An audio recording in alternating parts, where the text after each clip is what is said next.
Welcome everyone to another fun-packed episode of Chat, Grapple and Cheap Pops podcast. I am Chris Dredd here with my main man, JB. What's going on, bruv? All good, a little under the weather, but we do what we do. That's right.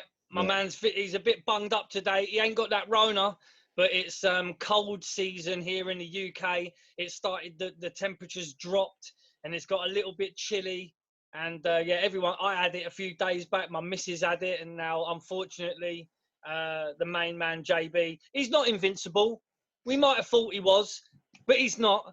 And unfortunately, he's a bit under the weather. But we're going to try and perk him up a bit. There's a little more bass in my voice at the minute. I'm a bit more soulful.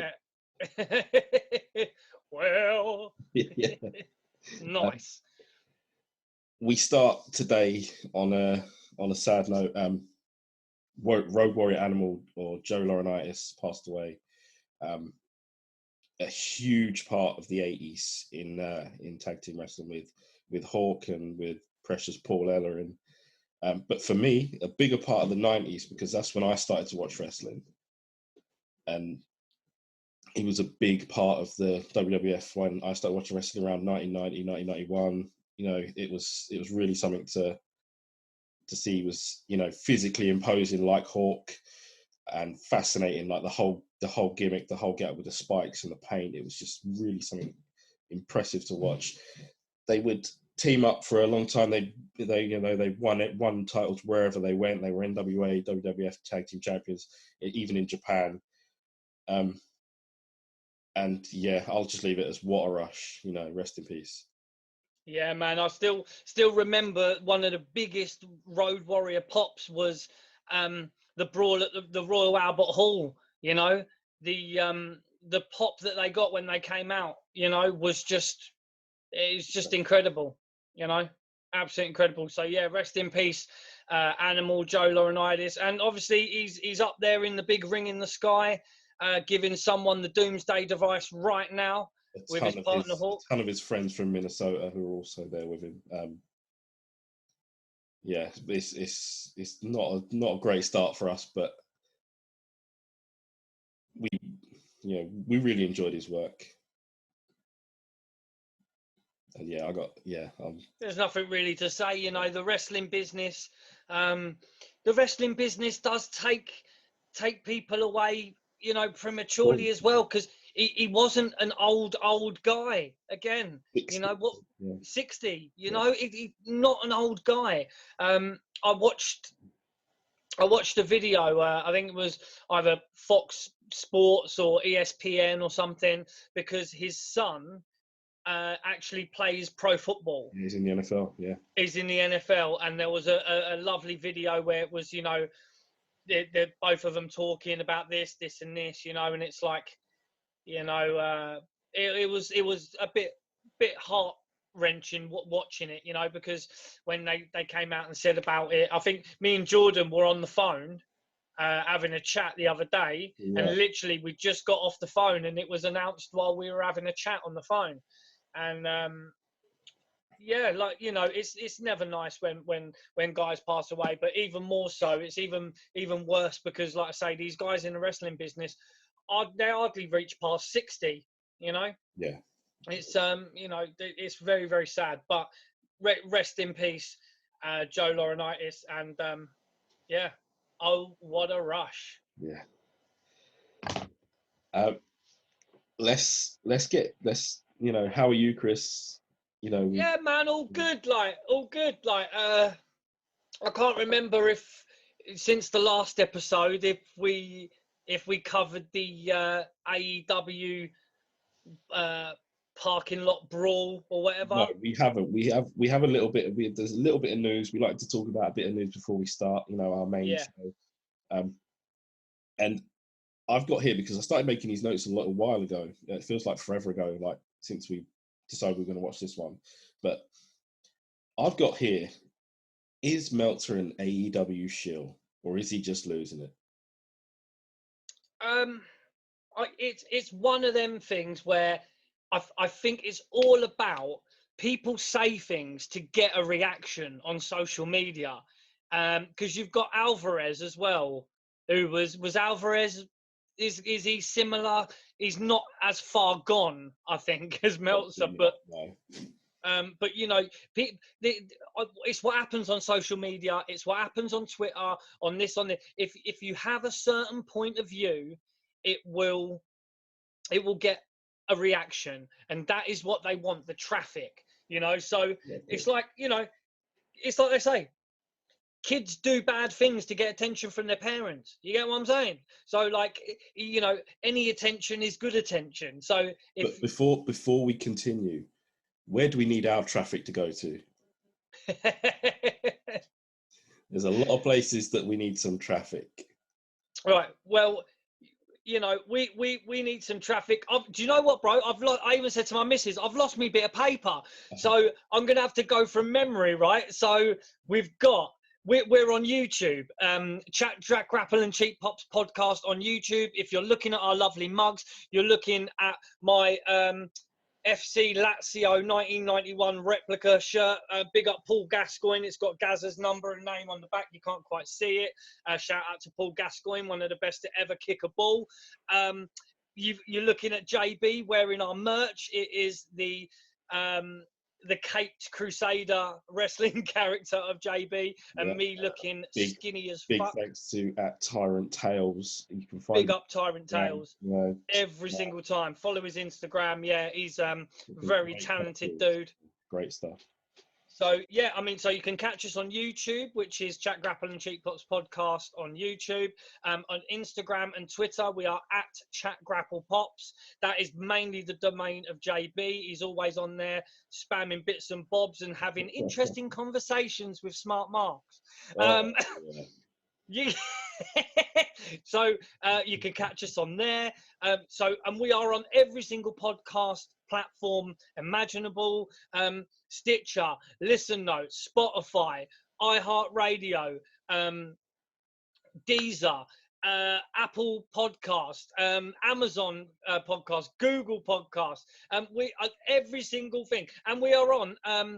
What was that website I showed you the other day? And it was like the Smart Report or something. Oh yeah, I've forgotten the name of that. We're on some random website about wrestling, and someone has posted up that it's linked all of our podcasts. It's like the Daily Smart. That's what it's called, the Daily Smart. Thank you for the Daily Smart. Big up the Daily Smart. So we're also on there. We, you know, Podbean as well is our main hub where we are. So we're on every single podcast thing imaginable. And it's really annoying. Like, I like to list all the different ones, but my missus was listening to a podcast in the car the other day, and there was adverts in between for all these different podcasts. And it was like all the Americans. And there's like a new thing that's like, catch us on Spotify, Apple Podcasts, or wherever you get your podcasts. And it's like, no, man, we're going to list them. We're going to list them. So yes, that is where we need that traffic going. We're getting a nice little following here on YouTube. Our episodes are getting nice amounts of hits. We've put out, this is episode 18. So we're still grinding them out. And our episodes are fucking epic, man. We don't, you know, we a good hour, 45 minutes to 2 hours on a show. You know, we may be doing some other different format stuff coming up in the future. It's probably going to happen fairly soon. But yeah, we just want people listening. We want people to enjoy it. And that is where you can find us. And I will just remind you on YouTube right now, if you like it, like it. If you love it, subscribe. It's free. It's free, you punk bitches. It's free. You know what I mean? Touch the bell, not that side, that side. Touch the bell, subscribe. It's free. It don't cost no money, no De Niro, no Sponduli. It's absolutely free, and you will be entered. We're still not a 500 yet, so we ain't doing a giveaway yet. We're like bloody 6. I will sneak peek a part of one giveaway right now. Yeah. I don't know if you can see it because the Oh, man's giving away the superheroes of wrestling VHS. superheroes VHS. It is being covered by the background. background, but Put it in front of your chest and stand up, and they'll be able to see it. yeah. So, yeah, but that is going to be part of the giveaway. We've got bare shit to give away, loads of stuff. You know what I mean? And stuff. Let me just give you right. I'll tell you what. Let me just show you another thing that's going to be in the giveaway before we get into it. These I'm going to mention and bring out later on. WWF 6x4 stickers. They're the size of photographs. Okay, that's a shiny Trish Stratus. God damn it! You know what I'm saying? A shiny Trish Stratus. who plays a very big part in this show today. Do you know what I'm saying? Let's not forget that we have got so much stuff to give away, and we want to give it to you, our loyal fans, our Grappleites. You know what I mean? Oh hell yeah! So, we want to give it to the Grappleites. Just quickly touching back on this on the parking lot brawl or street fight, yes. I'm going to call it, from AEW Dynamite. Santana and Ortiz from the Inner Circle, who I do like. I like the Inner Circle. I think they're hilarious. Against Best Friends, who meh. Poor old Dave said that this match was, according to his star rating, which is comical at best, said that this match was technically, in his way, better than Sting Flair from the first Clash, Taker, Shawn Michaels from those WrestleManias. This one hurt me. Bret and Owen at WrestleMania 10. Are you fucking mad? Yeah, he's fucking mad. And he's mad. Too. Like, he's saying it's better than all of that. Like, I can't have it. It was a good match, right? It was all right. It was a good match. All right, fine, great, brilliant. Yeah. Don't even be putting it up there with Taker Michaels. Don't be putting it up there with Bret Owen. Like, completely different situations, completely different matches. And even I said jokingly to Jordan, it weren't even as good as fucking Gold Dust versus Rowdy Roddy Piper. The original cinematic street fight, yeah. The original street fight with the gold, like, limo or whatever it was, and the white Bronco. Like, that's a bloody parking lot back. What was it called? A backlot brawl, wasn't it? Backlot brawl, Hollywood backlot brawl. Hollywood backlot brawl. You know what I mean? That's what I'm talking about. Love a bit of that. It was reported that Melina was returning to the WWE. She squashed that herself online. She said it's not happening. I wouldn't have minded seeing Melina back. I was a fan back then. Yeah. But yeah, that was done and dusted. Clash of Champions was last night for us on Sunday. Today is Monday. I'm only going to cover a couple of bits because they were noteworthy. Roman Reigns and Jey Uso had a terrific match, to be honest. It was a story worth telling. That's how I put it. It was a terrific storyline with a real go of it. Family against family. We've been through this before with Bret and Owen and all that, but this was, and even Jeff and Matt to a point. And yeah, really good stuff. I, in my own brain, had a bit of a fantasy booking moment, and which did lead to Roman getting his shot at Dwayne. If you want to see it, you can check it out. I did post it on Twitter at Chat Grapple Pops. It was just out of my own mind. It was something that came to me, and it felt pretty good. Some people didn't like it, but that's up to them. That's fine. We'll leave them to their own fantasy booking. The ladder match I've got here was fun and daft at the same time, because he puts the handcuffs through Jeff Hardy's earlobe, Sami Zayn. And that could have been extremely dangerous, Jordan. That could have ripped his bloody ear off. A little point on Sami Zayn. He looks like the king of, lockdown with that beard and homeless look. It was really good. It looked like he'd really stuck himself indoors for 6 months.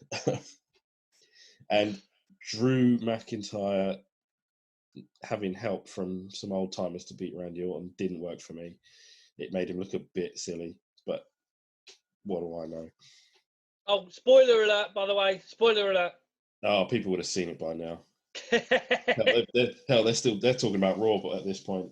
you know, or Dynamite for the AEW fans, whatever. Yeah. And that's our, you know, pointless news for the week. And we are going to head to Safeco Field in Seattle, Washington. Yes, we are. Because And we are at Chris's favorite WrestleMania. yes, we are. This is my favorite WrestleMania. For lots of different reasons. It is an absolutely stacked card of kind of your dream matches, really. You know, it is. Yeah. It's absolutely stacked, man. You can't really do better than this. I mean, a lot of people will argue WrestleMania 17 or whatever, or WrestleMania 3 or whatever, but I don't care about your goddamn opinions. This is the best WrestleMania ever. We will have a difference of opinion on this, because I think there are two WrestleManias. I mean, one personally is probably not anyone's favorite at all, but WrestleMania 8 is one of my personal favorites, and then there's WrestleMania 24, which, you know, works for me every time. Yeah, I mean, because the young JB was sitting in Orlando watching it live. That's right. I mean, and I also I try and stay away from saying this is my favorite WrestleMania, because there are other WrestleMania moments that are just fantastic. And don't get me wrong, I love WrestleMania 11. You know, everyone hated WrestleMania 11, but for me, I've got top three WrestleManias, and this is it. But this is the one that I watch more regularly than other ones, you know, and just because the card was so stacked.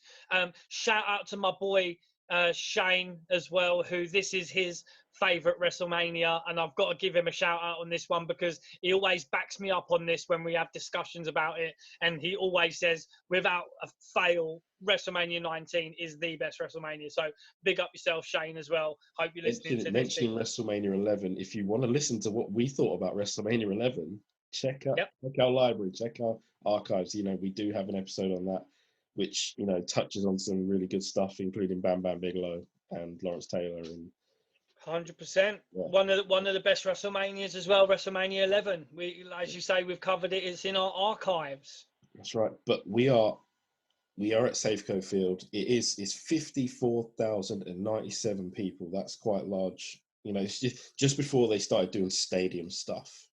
You know, they do the Garden the next year at 20, they do LA 21, and then they start to bigger arenas because they know they can sell them out. Now, this is a good one. 560,000 pay-per-view buys. Over 500,000. And this was considered low. Yeah. So I wonder what people think when other companies get 100,000 and shout it from the rooftops. Let's not go down that road again. Yeah, we go down this road every week. Let's just hit the brakes, and let's just roll back, because on Heat, which was shocking, Kane and RVD took on the tag team champions Chief Morley, or Val Venus, whatever you want to call him, and Lance Storm. And Chief Morley and Storm got the win with the help of the Dudley Boys. Yes. Now, this is Kane and RVD on a pre-show. Not Kane. Kane's a main card guy. And RVD's a main card guy. Let's not get that twisted. Yeah. I mean, even the Dudley Boys at this point were really, you know, main card guys. Absolutely. John Cena cuts a promo on cardboard cutouts of Jay-Z and Fabulous. Anyone remember him? Well, you know why? Because Fabulous was actually supposed to be at the event. This is what it is. They, you know, if he says he cuts the promos and raps on them for not wanting to battle him, but the truth was, I think Jay-Z wanted way too much money, and Fabulous couldn't make. He got in trouble. He was in jail. He got arrested. I was trying to stay away from that, but no, he got arrested. He couldn't show up, so they had Cena rapping at the cardboard cutouts. Yes, they did. America the Beautiful, sung by Ashanti, another, you know, early 2000s sort of R&B. I guess it's classic now, is it? See, my days are gone without you. That was one of hers, wasn't it? R&B bangers, yeah, like that's R&B bangers from the early 2000s, mate. Ashanti and Ja Rule came with some bangers, man. Always on Time, Full, yeah, man, bangers, mate. Big up Ashanti. What? I love the opening video to this. Absolutely loved it. The superstars talking about what it means to them, be it WrestleMania. You know, all the big time players have got a line in this, and yeah, but the network changed the music from it because that's where I was watching it on the network, and I thought, oh, they just changed the background music for some reason. No idea. Yeah, I was watching the DVD release. This one that you can see in the background here, double DVD as well, and it was a bloody long event. It's like 4 hours long. I've got on the network. It was 3 hours 47 minutes, but they've cut bits because from what I can remember of the show itself, and I do have on DVD, they've cut out the promos that involve Goldberg. Oh right, no, that was on the DVD because they had it on the event and it said he was going to be there at Backlash. Yeah, they cut those out. Our main song for the evening, our opening song, "Crack Addict" by Limp Bizkit. It's a funny song. Because he's talking about cracking heads, though, isn't he? Yeah. We have two. Our split commentary team for the evening: JR and the King on Raw for Raw matches, and Michael Cole and Taz for SmackDown. I forgot how much fun Taz was on commentary. Wicked humongous, bruv. Wicked humongous. And I mean, this opening match was really good. Like, it's Rey Mysterio taking on the Cruiserweight Champion, Matt Hardy, version 1, with Shannon Moore, his good friend. And it's a cracker of a match. I just felt it should have gone a bit longer. Yeah, it could have gone on a bit longer. It was a great match. It started really quick. I've actually got the figure of Rey Mysterio in his purple WrestleMania get-up that he was wearing here, wasn't it? Yeah, I've got that figure. Matt Hardy version 1 with Shannon Moore, great. Heel kind of team. Matt, obviously the Cruiserweight champion, started off really quick. But one thing I did notice as well with this WrestleMania, and it went on through the whole event, but it was more apparent during this first match.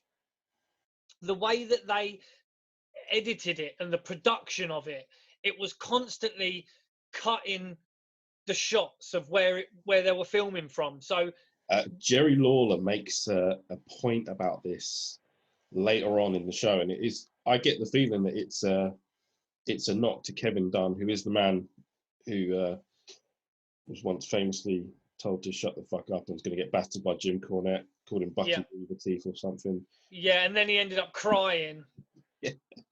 He's the guy in charge. He's doing all these camera cuts, and it eventually pisses off Jerry Lawler. It was annoying me a little bit. It's not like the double and triple. It was annoying, but that WCW would give us. But yeah, lots of camera cuts, and it was like Jesus. Man. It got annoying where they weren't even leaving it in one point where during one move they weren't even letting one move go before they were cutting to another angle and that, and it was slightly annoying. I mean, unlike WCW in the early 90s, they weren't missing any 3 counts or any finishes or anything like that. But in this first match, the cuts were ridiculous. The speed it was moving. Good job I weren't epileptic, mate. I tell you. Like I said, it's a good match. Corkscrew plancher from Ray. Shannon Moore gets involved as much as he can. And I've got to say, this is a short match though, and the finishing sequence is bloody excellent. It's lots of twists and turns and stuff, and then Matt Hardy does what any good heel does, and he uses the ropes to get the win. Holds it. Yeah, uses the bottom rope, holds up. It's brilliant, and I really enjoyed it. And I thought, you know what, this is an excellent start. But Rey Mysterio was known for starting these pay-per-views off really well. He did it at SummerSlam in 2002, which is less than a year before. Mysterio. He goes on. Mysterio starts a lot. Yes, a lot of them, dude. He started even up to the end. He was a lot of the time the starting match. Yeah, And yeah, it's the same in WCW. He's the opener, and it's damn good.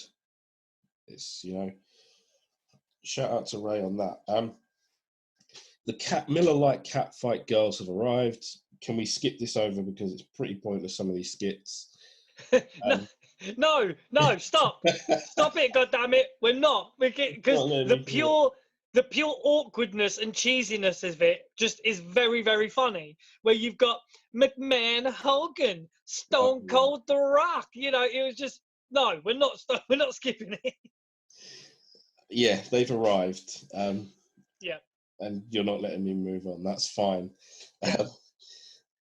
We then get an announcement that it's time for WWE's favorite band, Limp Bizkit, who perform one of the best songs that they've ever put on. Really, I think it's Rolling, and Fred Durst, God love him, is performing, singing away, and he's flipping off fans in the on the way to the ring. I'm like, what are you doing? Huh? Yeah. Do you know what annoys me?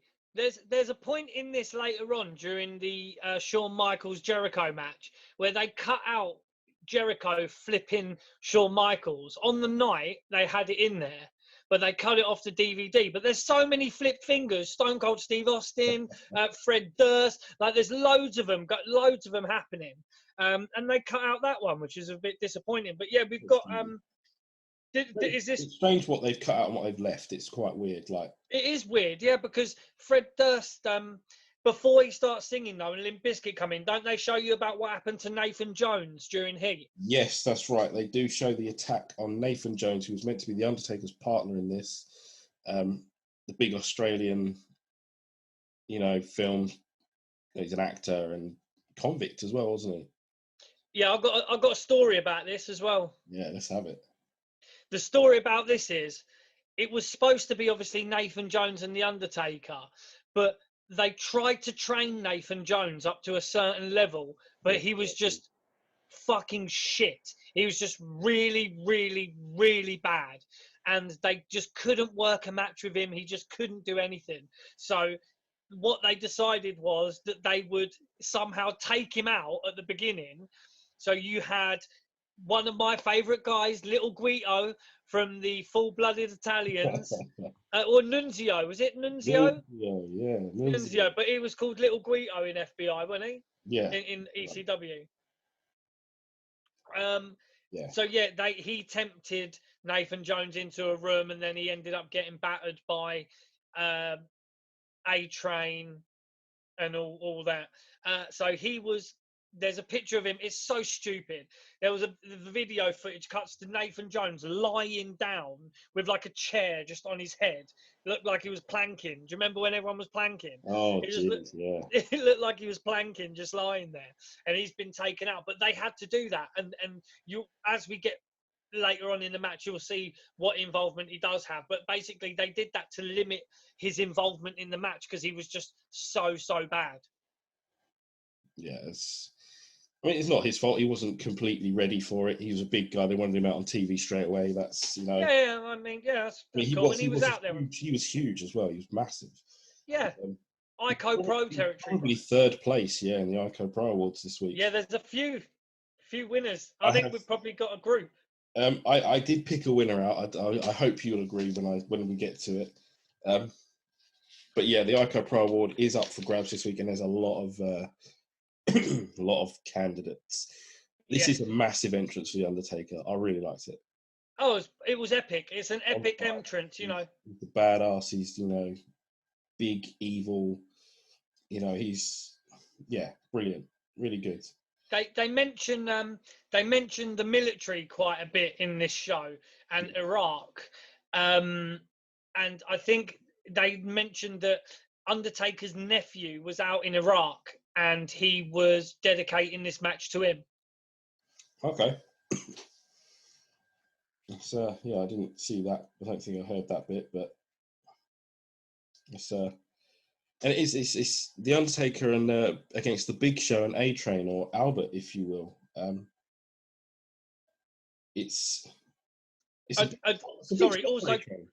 Sorry, man. Quickly, Fred Durst gets a cheap pop in as well. Yes, he does. I forgot. Seattle. Yes, He Fred gets the Durst cheek gets pop. his cheek popping. Good lad. Yeah. You know, because that's what this show's all about. We do love a It's cheek what pop here, gotta love a cheap pop. and yeah, it's A Train's got, you know, a big chance here. He's in with the Undertaker and Big Show, and this one I liked. Undertaker does a leapfrog like this. Yeah. This is a different Undertaker. Oh, the Dead Man Inc. was, you know, he was an MMA fan. They mentioned Ortiz, the Yeah, Tito's in the UFC crowd. fighter. Yeah, he's in the crowd. But yeah, this is a different Undertaker, and he works his ass off in this match. He really does. And you know, let's not forget. I mean, Big Show, aka the Giant, had been wrestling this point for over 10 years. You know, he was in WCW in 93, 94, right? 95, he turns up. Was it 95? All Yeah. right. Oh, of course it was when Hogan was around, the Dungeon of Doom and that, weren't it? Yeah, so 95, say. So, I mean, he'd been wrestling for a good few years before this, but also A-Train, Albert, he's absolutely huge in Japan. He was called the Giant Bernard. Giant Bernard, yeah, big one. Yeah, in Japan. No hate there, because he really did. He really pushed himself in Japan. He did eventually come back to the WWE, Lord Tensai or whatever it was, and it didn't work That's right. out. I've got his Sunday Night Heat figure up there. And If you can am see. I right in saying he's the head trainer at NXT? What, A-Train? Yeah, does that Possibly, sound right? mate. Yeah, possibly. Sounds legit. Yeah, I think Matt Bloom is the head trainer in NXT, and he obviously doing really well. NXT, yeah, it's big time in NXT, doing Yeah. bits and pieces. Doing bits, bruv, And as we say in the UK. hell yeah. I've got here Undertaker's in fantastic shape. You know, he got He's mocked a little jacked. bit for his shape when he was WrestleMania 17. Someone had a sign saying Undertaker is fat, and he took it really personally. And he's in ridiculous shape. And yeah, especially like leapfrogging, doing his old school, doing all that stuff. The match itself, a little bit disjointed, but it's, you know, you're not taking your eyes off it. You're still enjoying it. It was good. The psychology's there because, you know, Yeah. Taker gets his spots in, but also he sells in this as well. So he's not. This is what I enjoyed about the character progressing a bit, where the Undertaker could actually work more. You know, where you've got two big guys in the Big Show and A-Train beating the crap out of you. You're going to be on the floor and you're going to be selling. You're going to be taking the beatings. You know, and it was good. You get a few like mentions of the streak as well. The streak is still going. The streak has never been in more jeopardy than this, with a handicap match. But Nathan Jones does arrive. He comes down there. He's, you know, you can see how jacked he is. He is definitely, like I said, for me, he's third place. You might have other opinions on it, but he wipes out both guys. He wipes out Big Show with a spinning kick, and it's a big boot on A-Train. And there's a tombstone for the win. Now, am I remembering correctly, but does the tombstone go a little bit wrong to begin with? A little bit. And this is your man's son refereeing. This is Brian Hebner refereeing this. It's Hebner, but it's not. It's not the jackass Hebner that you like. Yeah, I mean, I think we missed like a bicycle kick as well. From A-Train. Yeah, really nice bicycle kick. So yeah, Jones turns up and gives some spinning kick to Big Show, and then gets in the ring. And yeah, the tombstone, it does go a little bit wrong, but A-Train's a fucking big lump, you know what I mean? So I think it was just initially getting him up. Yeah. Like I said, it's a good match. There's nothing. But he didn't. But he didn't kayfabe it and lie in the ring afterwards saying that he's broke his neck like Hogan did. from Survivor Series From 90. Survivor Series, Check, the Gravest check, Challenge. check the library, guys. Check the archive. You know, check our old vids. We do talk about that one as well, where Hogan There's sells the neck injury, telling Vince to call his family and all this nonsense. it's fucking great, yeah, because Undertaker does a shoot interview where he talks about it specifically, and he says, like, dude, I never touched you in that, and he's like, no, what happened was actually, you go, because everyone was ribbing the Taker, going, dude, we've seen the video, like, Yeah, he didn't land on his head at all, and then he didn't touch watched the that chair. video and was like, yeah. And he's like, oh no, Hogan was like, yeah, no, you jarred me because you held me so tight or something like that. And he was like, fuck you, man. Absolute nonsense. What a cunt. We Sorry. we move on because it's a cat fight, girls, and they bump into Stacey Keebler and Tori Wilson, and they're chatting about something. Again, I shut down when this comes on because I remember how bad it was. It's proper cheesy where they're talking about Stacey. They go, oh, Stacey, yeah, we loved your ad campaign. We love testicles. Oh yeah, that was with Test, wasn't it? Yeah. Yeah, the testicles. They're like, oh, we love testicles. And it's like, yeah, I bet you do love. But they were talking because Tori had just come off. They're standing there reading Playboy magazine. Did a Playboy shoot. Yeah, she does that. Yeah. Of WrestleMania. It was the thing back then for our younger listeners.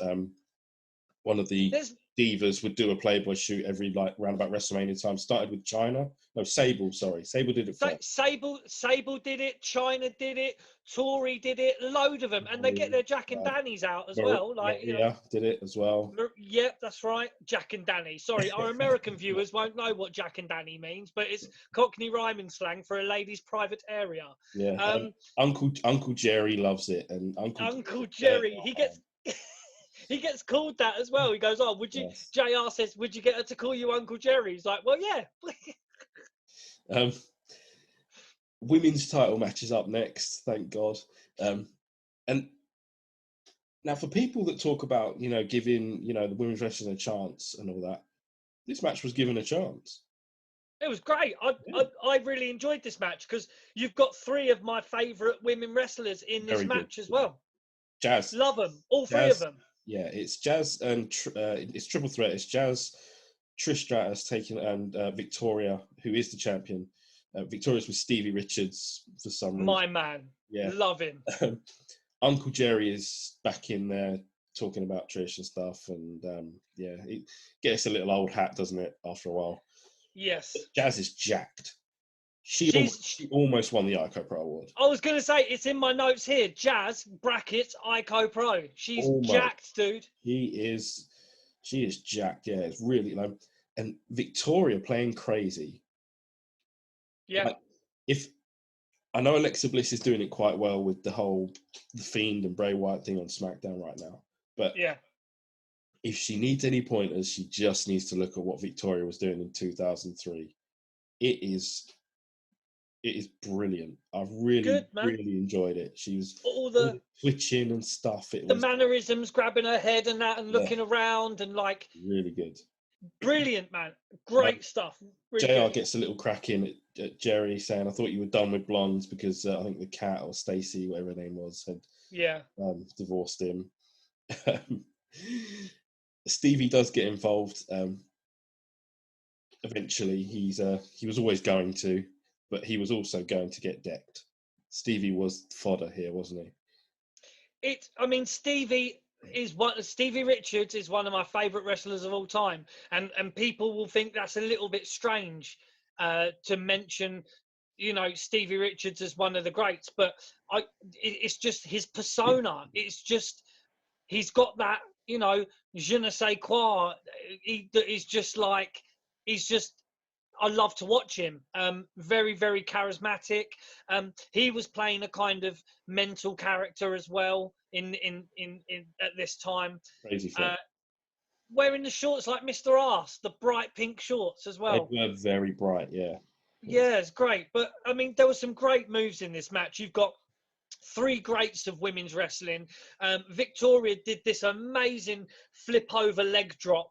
It was absolutely fantastic. There's a bridge pin from Trish Stratus as well, which is just absolutely fantastic.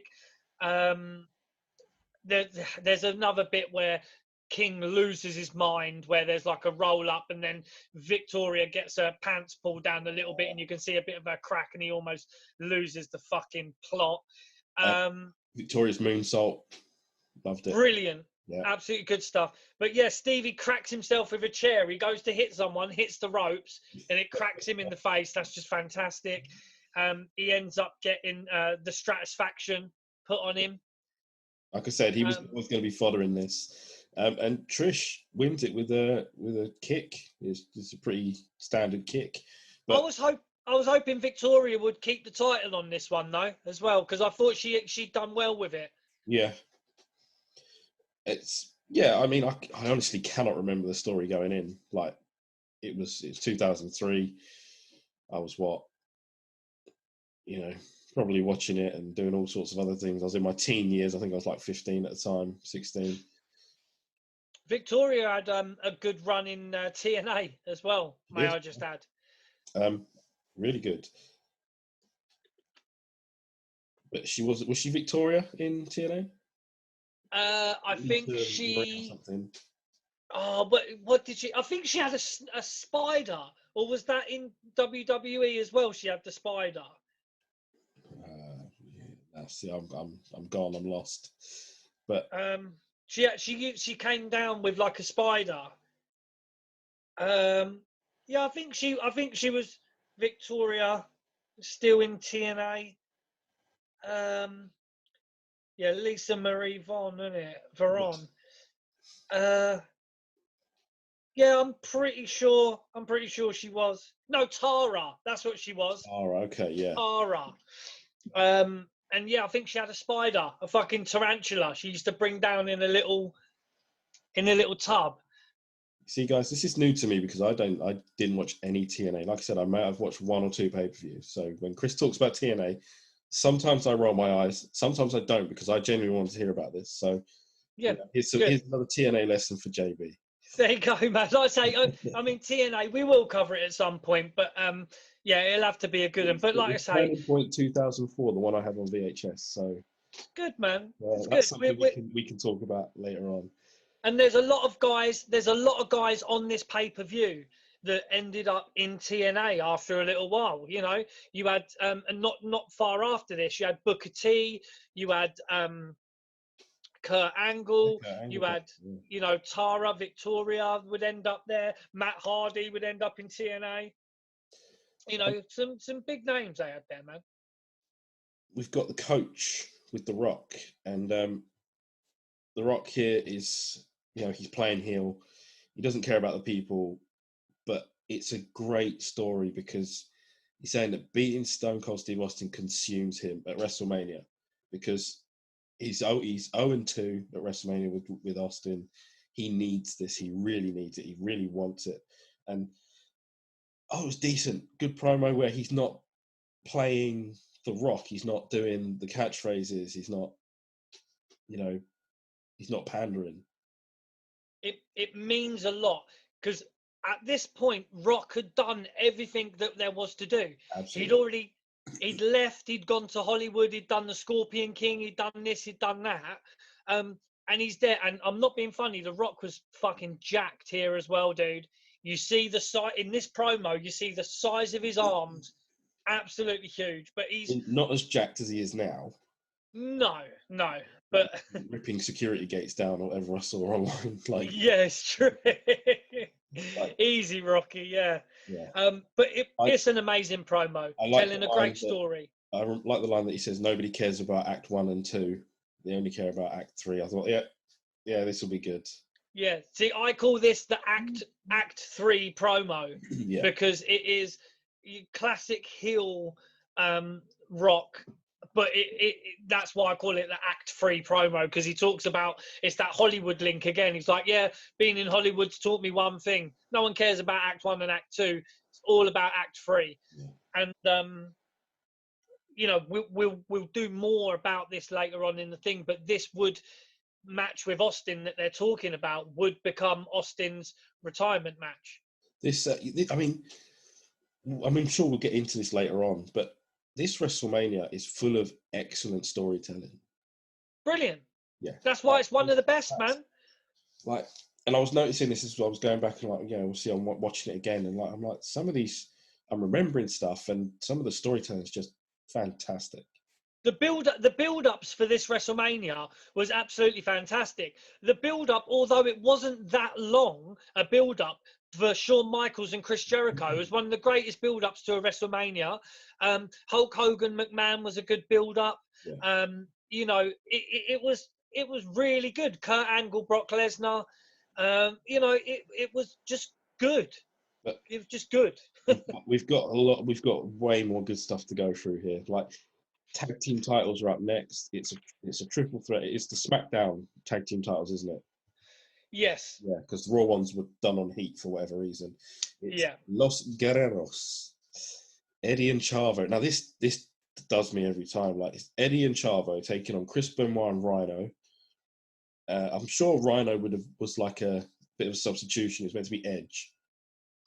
Yeah, he would also show up in. Meant to be teaming up, and he got injured. And they're taking on Team Angle, who are the champions. It is Charlie Haas and Shelton Benjamin. Now, this has got so many like side bits to it. I don't want to go too far deep into it because I could be here all night talking about this sort of thing. But Benoit and Eddie would be headlining WrestleMania the next year. Shelton Benjamin's still on WWE TV now. It's in the Hurt Business or whatever they're called. I think it's the Hurt Business, isn't it, with MVP and Lashley and Alexander. Chavo is Chavo's terrific in the ring. Rhino is in fantastic shape. Yeah, he goes up and down a little sometimes. And obviously, Team Angle, two younger guys who clearly had it. They were excellent. Yeah. It's a really good match. Again, like, I can't dig it out for anything. No, I mean, Chris Benoit would possibly be one of the runners-up for the IGO Pro Award. He was pretty. I hate to say he's pretty jacked. Eddie too. Eddie's, yeah, but not as much. I think he was always a big. He always had the big traps and the big, wings. But his chest was a bit flatter in that. It wasn't as toned and ripped as Benoit was. But yeah, really good match, man. They talk about the surgically repaired neck of Chris Benoit. Yeah, they make it a good part of the story. Because the last WrestleMania, he was sat there in a neck brace or something. Yes, he was. He wasn't on the last WrestleMania show, which was WrestleMania 18 in Toronto, Canada, in his home country. So that must have. That's right. Eaten him a little bit. Benoit's chops, feisty as ever. I've got that written down here as well. Benoit chops on Eddie. Yeah. Two good friends just laying in. Like, it's really good stuff. There's an Eddie chant. I know the Guerreros are playing heel, but there's an Eddie chant, and I'm like, it almost brings you down a little bit. Yeah, it's great as well because Eddie does this fantastic splash on Shelton Benjamin while he's covering Chris Benoit. So he's covering and he gets a 2 count, and then Eddie just does the blooming frog splash on top of both of them. And it's great. People, now this was fun. This one was fun. I like this. People counting Benoit suplexes. Now this is long before Suplex City ever turned up. Yeah. Benoit with those German suplexes. Kurt Angle would also do it. I'm going to talk about Benoit and Angle later on when Angle takes on Brock Lesnar, but it is Suplex City because Benoit knew what he was. Some great suplexes. Oh, great stuff. And you might think we, talk a little bit too much about Benoit and after what he did and stuff, but in the ring, this is how we talk about Chris Benoit. Yeah, and it's not like we. No, it's not like we fucking wiping the slate clean or anything. Absolutely. We still talk about it. The character Chris Benoit in the ring and what he could do in the ring, but it's not like we're giving him a pass on what happened. We're just talking about the pay-per-view, and talking about what he was like in the ring at this time, and he was on. Yeah, Shelton Benjamin gets the pin. He pins Chavo after a gore from Rhino, and think There's two big gores. Yeah, Two really big someone gores. pulled Rhino out. I think can't remember who it might Eddie. be. Yeah. It was Eddie, yeah.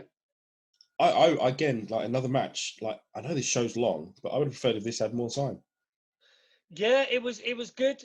But it still told the story of they were talking about the three eyes, yeah, about Team Angle, the intelligence of Shelton Very good. Benjamin. You know, Chavo gets gored.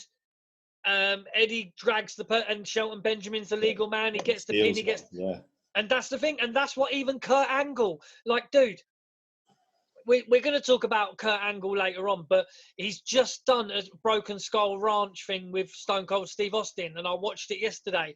It is fantastic, and he talks about how he built up his character of, you know, he thought that he was going to be built up as a face, but Vince was building him up for a heel. He said because he tried it with The Rock, this super uber face thing, and the crowd turned on him. So he knew what was going to happen when he did it and he did it on purpose with Angle. Like, you know, Angle kept getting the wins though, and he was keep getting the heat, and he was just saying, look, I'm smart. It's my intelligence, bro. It's the three eyes, my integrity, intelligence. You know, and that's what Team Angle was. Team Angle was.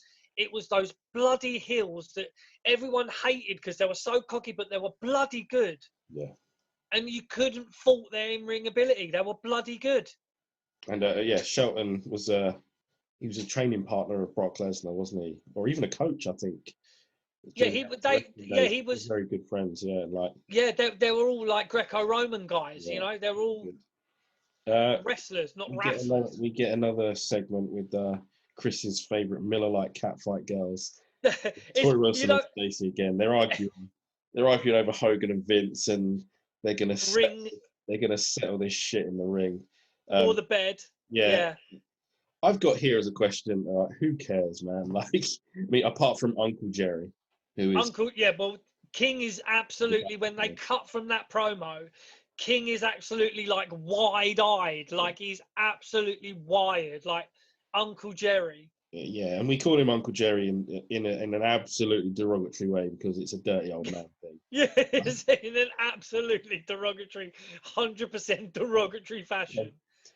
Next up, it is the promo video that shows us. Excuse me, sorry, I'm under the weather. Sorry. It's the build up to Chris Jericho and Shawn Michaels, and this, I'm gonna say this, like, this is brilliant. Amazing. Y2J, Chris Jericho as the jealous rival, like, is so good. Like, he plays it perfectly. And yeah, like, it's a brilliant video showing the build up, which was really good.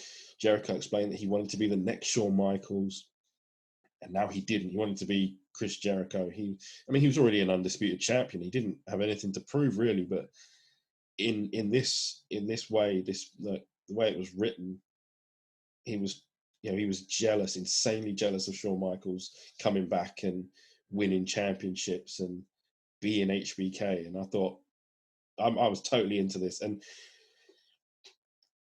he's taking on, the showstopper, Mr. WrestleMania. And I mean, Shawn is showing he's the showstopper during his fucking entrance.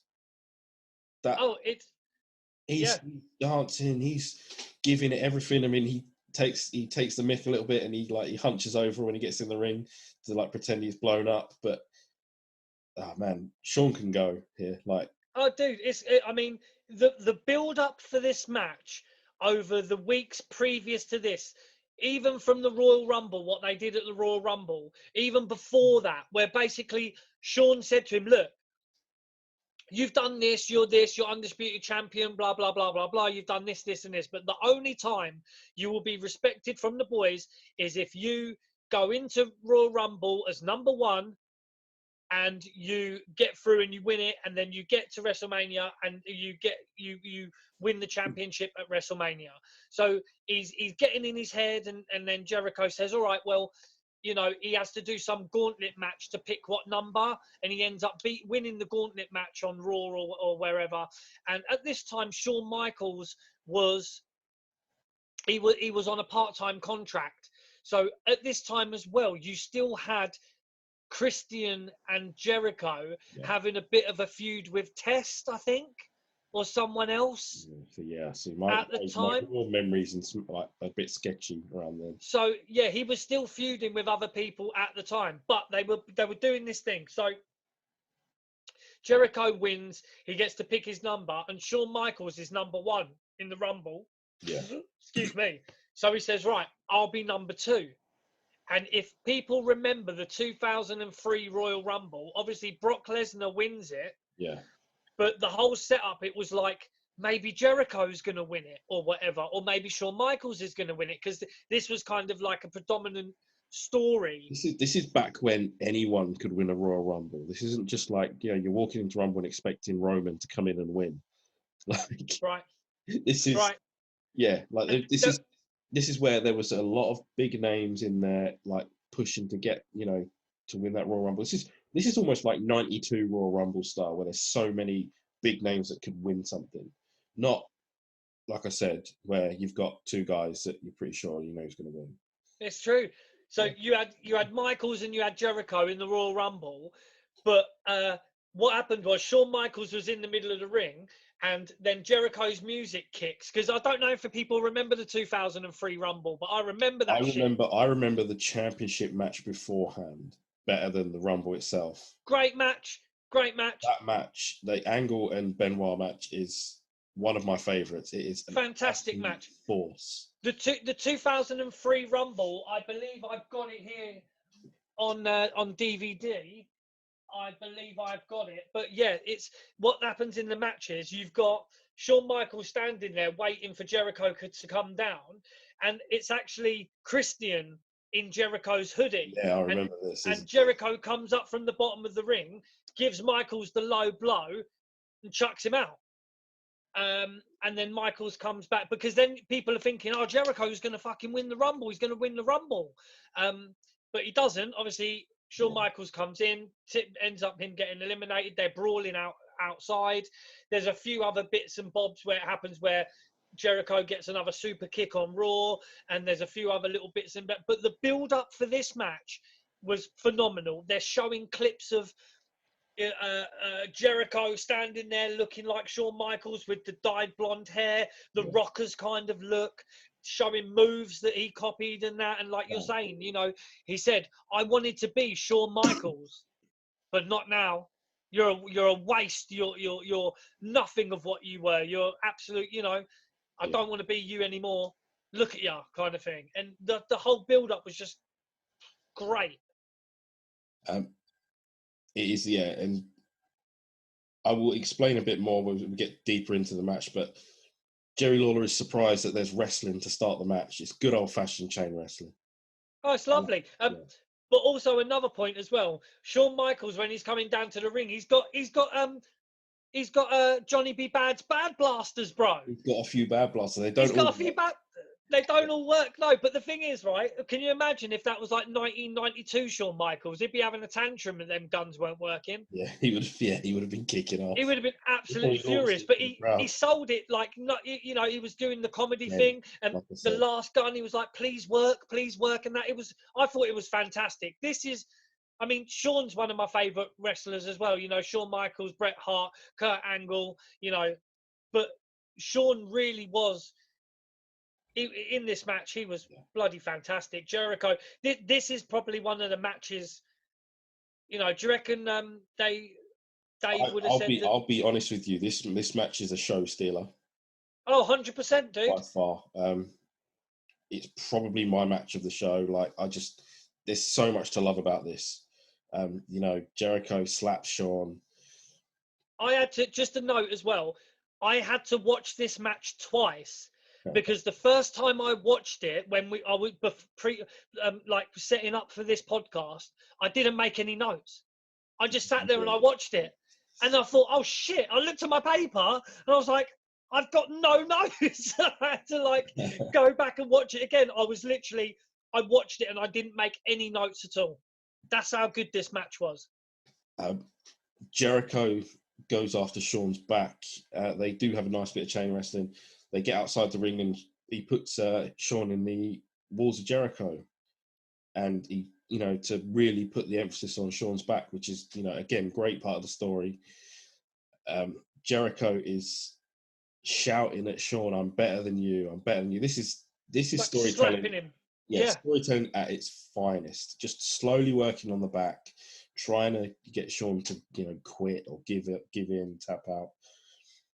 Some of my favorite stuff that I've seen with Jericho in general.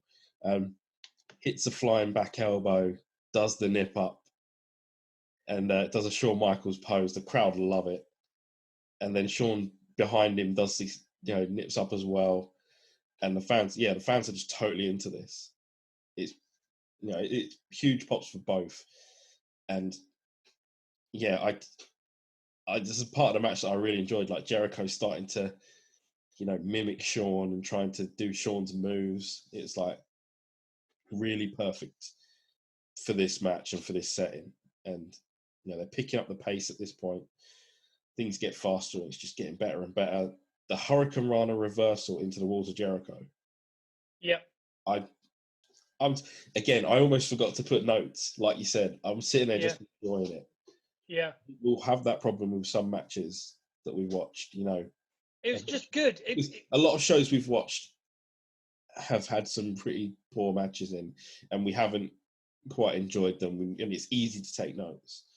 But there's some matches like this one where you completely lost. Yeah.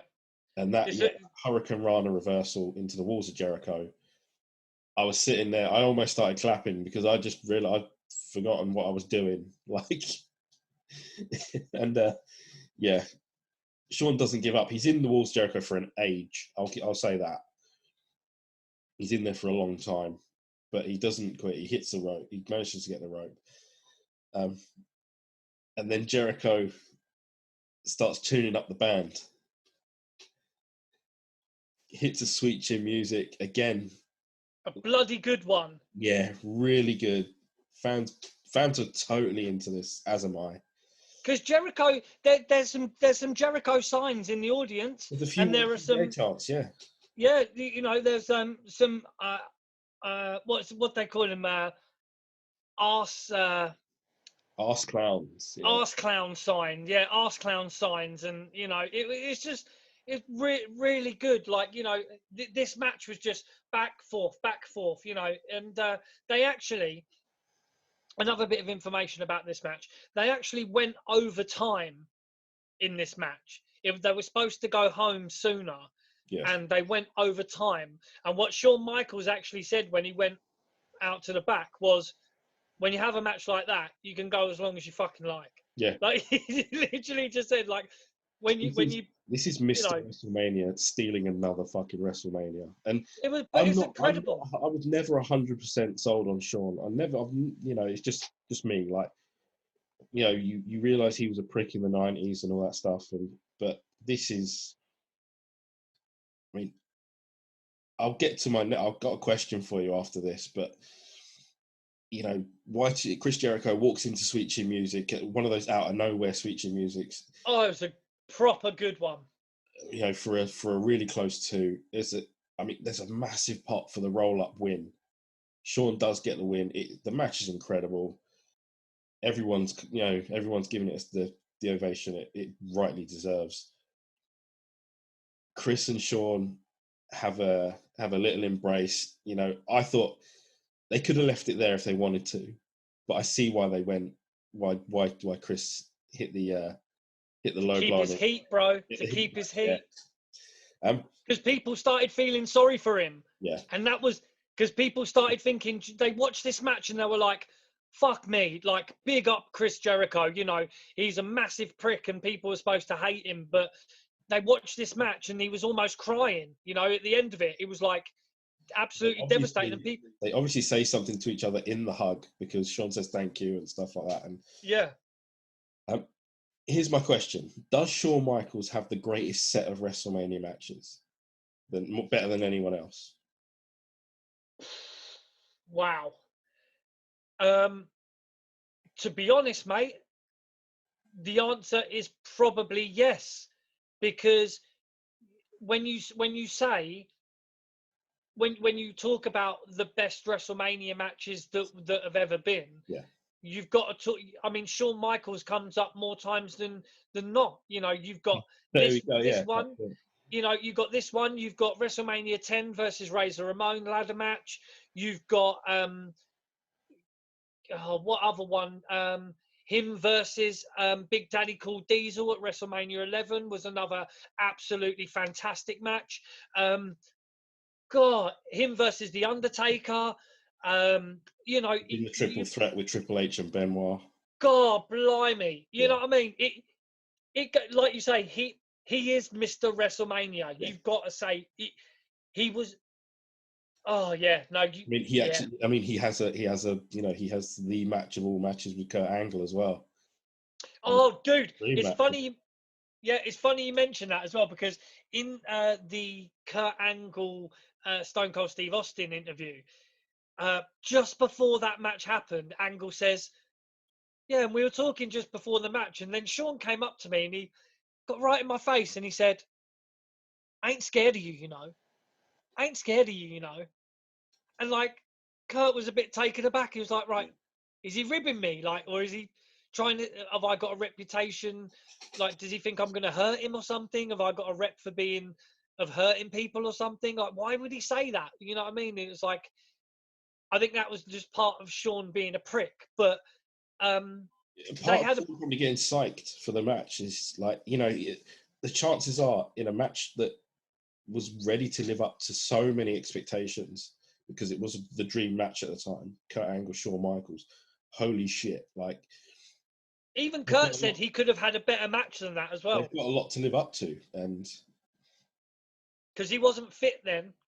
Kurt Angle said he wasn't in very good shape, and he said, we had a good match, but I could have had better.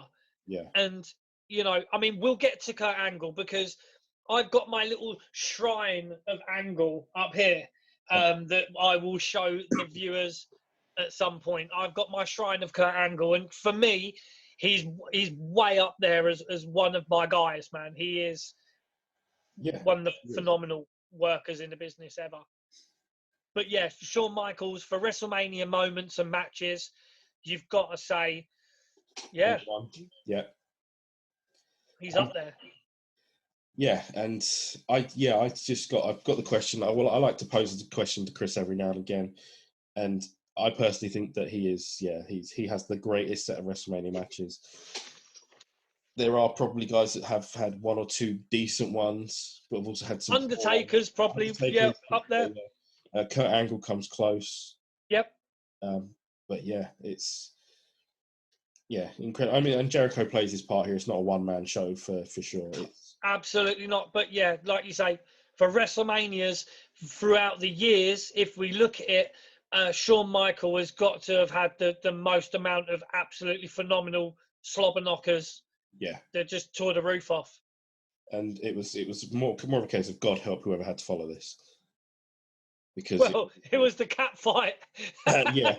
C1 Grenier goes to see Vince. You know, he's the referee that screwed Hogan at No Way Out. In Montreal. This cough, terrible. In Montreal. It's another screw job in Montreal. But it's funny actually. The build up to Jericho and Shawn Michaels. Shawn Michaels actually turned up at that pay-per-view in Montreal and got booed initially, like real fucking bad. He got booed, but then he did something, and then the crowd got on his side a little bit. But yeah, initially he was there at that pay-per-view in Montreal, and he got booed massively, dude. Shawn Michaels getting booed in Montreal. I don't believe it for a second. Yeah. It is Limp Bizkit, WWE's favourite band, performed Crack Addicts, which is the theme song of the show. Again, Fred Durst doing Fred Durst things. Sorry, just quickly as well, that after the ref goes into McMahon's room, that's when I got the ad for the Backlash return of Goldberg. Okay, yeah. And they showed it in the arena as well, because all the crowd and the commentary team mentioned it as well. So they showed it on the Titantron. Yeah.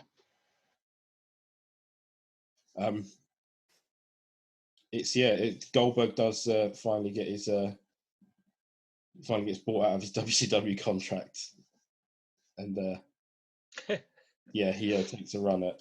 Because Bischoff is in. Bischoff is in WWE at this time, ain't he? That's right. Yeah, Bischoff is also there. He's playing general manager on Raw or something, I think. Yep.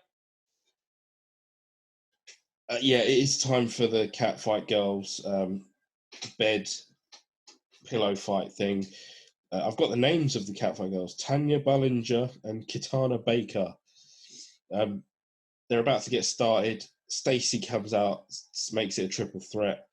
Then Tori comes out, makes it a fatal four-way. Clothes are getting ripped off. Uncle Jerry is about to blow it. He's about to bust a nut. You know, but the thing with this, like, I mean, this is 2003, right? And basically, this just involves girls getting bent over and having their bum smacked. There's a lot of, you know, that kind of stuff. But then the coach ends up with his pants down. Yeah, he gets being pinned. Yeah. I honestly, I was annoyed at this because it felt like he got more time than the cruiserweight match at the beginning. Yeah, it was a bit crazy. A little bit disappointing, yeah. Like, but I mean, the reason it gets it is because tits. Let's be honest, yeah, it is. It's tits and ass, and it's still part of the show at this point. It's still a bigger part of the show, you know, whipping out whatever you got, and yeah, I think they get a 3 count on Coach, who's in his little Y fronts, and that's it. And then all the girls, and that's it. Yeah, no one wins. The coach loses. But on the network, they pretty much cut straight to the promo vid on Booker T and Triple H. They just move on as quickly as they can. Yeah, they cut out all Uncle Jerry's stuff where he's talking about, oh, we're the fools for being here. Look at the coach. He's, you know, because there was girls rolling all over him and all that. He's lying there. He's got his pants down. Like, I'm sure Vince thought it was hilarious, Coach having his pants off at WrestleMania. Like, I bet they loved it. This is such good shit. Yes. It's the promo vid on Booker T and Triple H, and it's got that awful line that Triple H says, and it's fucking disgusting. People like you don't get to be world champion. Yeah. And it's the worst kind of heat. Yeah, because we know what he's talking about. Heat coming from hatred, not from, boo him, the champion, boo him, he's being terrible. It's heat coming from a line that has too many racial connotations to it, and it's ugly. It's just really bad, and it turned you off the match. To be fair, it turned me off the match, like, because Jerry Lawler decides to get involved. I've got this down in my notes, and the King's constant references to Booker T being a criminal and that kind of shit, saying his family portrait is a courtroom sketch and things like that. He has John Cochran on speed dial, like. Yeah, it's. I've actually got this written down. Fuck you. Yeah, like, I'd had enough. It was too much. Like, I've got it as well. The King's constant criminal references. They even showed Booker T's mugshot. Yeah, they did. On this, you know, and he's smiling, he's having fun. But do you know what I thought? I thought, for the amount of heat that they were doing, they should have really put the strap on Book after this, don't you think? He should have put the strap on. He should have won the match. I don't care if it's a DQ or a count out. Triple H could have, you know, him and Ric Flair could have just walked out. Booker should have had the win. He should have won. I agree. And I think Booker T agrees with that as well, because there's a clip online of him talking about it, how everyone thought that he should have won this match. I've got one more thing. Jerry's one-liners were so bad, I almost flipped the audio to Spanish. There's a bad moment for one of the Spanish announcers later on in this. Fucking sick of it.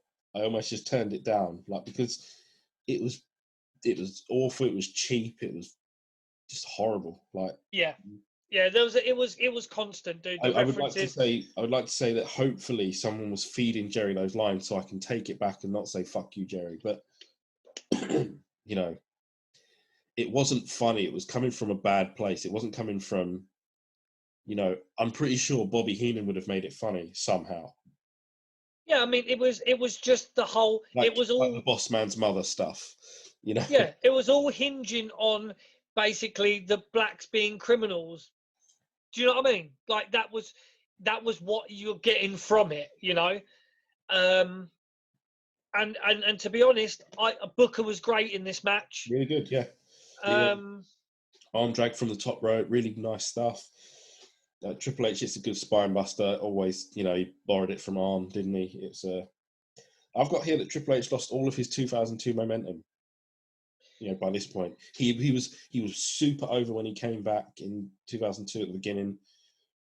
Won the title, had some good, you know, really good momentum. They made him drop the title to Hogan, which I think pissed him off.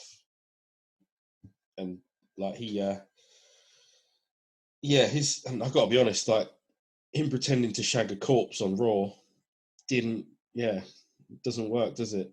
no, it was, and That's where he was gone. Like it was finished. and they just gave him the title back. He didn't win it, did he? Yes, they Bischoff awarded Triple H the world title when Brock Lesnar became exclusive to SmackDown. Because isn't this the WCW World Championship? The big gold belt, the one that the real world champion when he turned up. That's right. It's the big gold belt that he's got, and Booker T has already won this 5 times. So you know, I honestly, I really wanted. I think they should have given Booker the strap here. You know, I honestly think that it was warranted. They should have. Yeah. Ric Flair is at ringside with Triple H. He gets stuck in. I mean, this is peak manager Flair. I really liked his stuff. He was good at this point. Yeah. You know, he's Ric Flair. Like he's already a legend. He's already he's brilliant in almost. He could have turned up and just whipped his trousers off, and I'm sure he'd have got a cheer. Yeah, I mean, how many times did he show his ass in matches that we've covered before? Oh, I think we've seen Flair's ass more than we need to. Yeah, that's correct. We've seen Flair's ass plenty. Triple H puts on an Indian Deathlock. I mean, Jim Ross really sells it as a really good move. He hasn't seen it in years, and it is a good move. It is something that you do not see hardly ever. But he's in it for an absolute age. Yes. He's in it for too long. Yeah. And also at this point, Jerry Lawler makes a point. He finally does something good and complains about the camera cuts from Kevin Dunn. He's like, I think he must have lost it and just had a complete mad moment and said, "Yeah, stop it," What was his actual words? What did he actually say? I think he cut away from Triple H because Jim Ross and Jerry Lawler aren't at ringside. They are way back. Oh yeah, because it's when Triple H does something when he's mocking him and he goes, "Put the camera on Triple H. This is WrestleMania." Yes, correct. Jim Ross starts losing it with Ric Flair's interference. Yeah. He's not supposed to be up there. God damn it. Yeah, he has no place up there.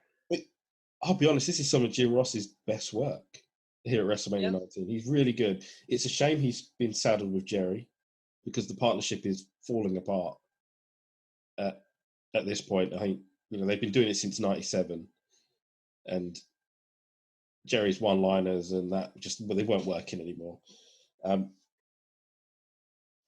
Booker is selling the knee from the Indian Deathlock. He gets Triple H hits a pedigree and then waits about 20 seconds before he pins him and gets a free count, and it's poor. Yeah, it work. Was. Yeah, I was disappointed with this match. Have you got Triple H as a runner-up for the ICO Pro? Yes, he is the runner-up with the ICO Pro Award. Obviously, Nathan Jones was a very good third. I think Triple H and Jazz will probably share second place. Yeah. There So is a we're right up to now. So we've got Jones in third place, which is what I thought. Runner up was Triple H and possibly Jazz, which we both pointed out. And I think hopefully maybe our winner is the same person, that people might not think that we would give it to this particular person. But the winner is coming up because we have a promo video. We have a WWE shop video that just, whatever. And it's the build up to, and this is great. I've forgotten how excellent this storytelling is here. It's the build up for Hogan and Vince. And this is the co-creators of WrestleMania, bro. Yeah. These are the two people that started this all, really. Now, this is absolutely laced with reality. Like, oh absolutely. I'm sure Vince, some of his, like, Vince's promos were just, they had to come from real deep in the heart. This was 99% truth coming from Vince when he talks about, you testified against me and nearly ruined my company. You left me, Hogan. You did this, you did that, and he's like, you nearly ruined my family, my business. You, like I say, it's all facts, bro. And it takes you back because it is this. Mean Gene is doing some interview work as well. Yep. 20 years in the making. The only thing they didn't do was shoot on each other, like, in the ring, but the rest of it, it's so good. Like, this is whoever was behind this, I applaud them because they really, really gave it everything. And I mean, Hogan not so much, but Vince, what's saying, I wonder what would happen in a fight. It's Vince probably thought that the minute Hogan signed a contract with Ted Turner. Bro, 94, 95, Vince was thinking, I want to fight this fucker. Yeah. Which is why he probably had so much ICO Pro. Yes. Vince McMahon is the winner of our ICO Pro award. The guy who invented the stuff, he wins the award. Massive. He's absolutely huge. His traps, like, it looks like his shoulders are about to burst out of his skin. When they do the pre-match, and they've got the pre-match video and the two characters, when Vince does this, and he's like, like, it's like, wow, he's more ripped than Hogan in this. Yeah. Well, yeah, Vince is just, he's super ripped here, and it's crazy. Like, there's so much about this match that, you could say, oh, this, that, you could break it down technically and hate on it, but I can't. This was one of my favorite. This is why I love this Mania as well, because you've got Vince McMahon versus Hulk Hogan in a street fight, and Vince is absolutely ripped to shreds. There is a mistake they've made with this match, though, bro. One mistake that I would elaborate on, if you would indulge me. When we get there, because I'm sure it's not the beginning. It is the beginning, yeah. Okay, do it. It's the way that they come down to the ring, right? The Hogan comes out first. Yeah. To the but I believe they missed a trick again. They should have had Vince come down first to the No Chance in Hell or whatever, looking ripped and going, oh my God, look at this guy. And then they could have hit. Can you imagine? I mean, the pop for Hogan when he comes out is absolutely huge, okay? Real American. But they should have done Real American, bro. No. Can you imagine the pop but the version where it was like, I am a real American, the slow start one, not the dun, dun, dun, not the guitar-y start one. Hogan coming out first didn't make any sense, but it's, and he comes out to Jimi Hendrix, which is cool. It worked for Hogan, that song. He used it in WCW. It's a damn good song. Oh, it's good, but it ain't no Real American, bro. We associate with Real American or the NWO theme. That's it. Oh, dude, the deal, but I think they missed a trick there. They could have had Vince coming down looking absolutely ripped to No Chance in Hell, which is also another fantastic tune. But then just to have had the real American hit and Hogan walk down in the red and yellow. Yeah. Oh shit, dude. Vince slaps Hogan. Hogan starts laying down a beating. Hogan uses a chair on Vince, and it's one of those Vince special blade jobs. Oh, dude, he goes OTT like he's pissing blood. Like Yeah, I've got the exact words. It's pissing out. It literally is. I mean, Hogan gets wiped out like at the announce desk. Hugo, not Hogan. That's my writing. Hugo Stefanovic, I think his Hugo. name is. The Spanish announcer gets hit with a chair. Hogan, Yeah. It's Hogan or Vince. Yeah, it's Hogan, isn't it? And Vince moves. And yeah, he blades too. Like, what the hell's going on? This is just Blade City. Yeah. And then Hogan blades straight after that because he gets hit. Yeah. It's like, is the ref going to blade too? Is Cole and Taz going to blade because they're there as well? There are some great cinematic moments in this match. We get there. That I will never forget, dude. There's two specific moments in this match that I will never forget. Vince pulls out a ladder as well, and he's going full Jeff Hardy here because he sets the ladder up with Hogan on an announce table, climbs to pretty much the top of it, not quite, and leg drops him through a table. Now, how old is Vince here? He's old, dude. This is one of the sitting man. When you've got Vince with covered in blood on his face, and he's on the top of the ladder doing that, doing the Hulk Hogan listening like that, and everyone just really booing the shit out of him, and then he drops the Hogan leg drop off a ladder onto the announce table onto Hogan. Wow. Vince gets a 2 count, and then he decides he's going to look for some plunder. Yeah, and this is the other visual I think you're talking about. Yeah. He grabs a pipe, and he just appears from, and with that grin on his face, blood streaming down. It's gold. Taz even says, "Here's Vince." Here's Vince. It's so good, so good. I can't. Fantastic visual that I will stick out online. I will put that visual out on Twitter. Please do that, dude. It is. For me, it is one of the greatest WrestleMania moments ever. Just Vince with the pipe, just as his head pops up above the ring with the blood. It is just, it's absolute pure gold. Vince he approaches Hogan with the pipe. He gets a low blow. They're both down, and someone starts stomping up the stairs. You can just about see like someone in the corner of the camera shot. He whips off his jacket. It's Roddy fucking Piper. Yeah. Place goes absolutely insane. I really loved it. Like the crowd, like obviously they remember Piper. They've got, really great memories of him.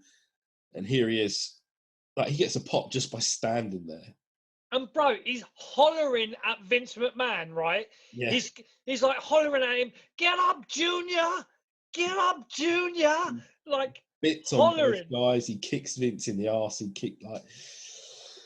And I mean, it's not really a swerve because you can see him looking at Hogan, like he's got the pipe. Because he hates Hogan. Yeah. Everyone knows he hates Hogan.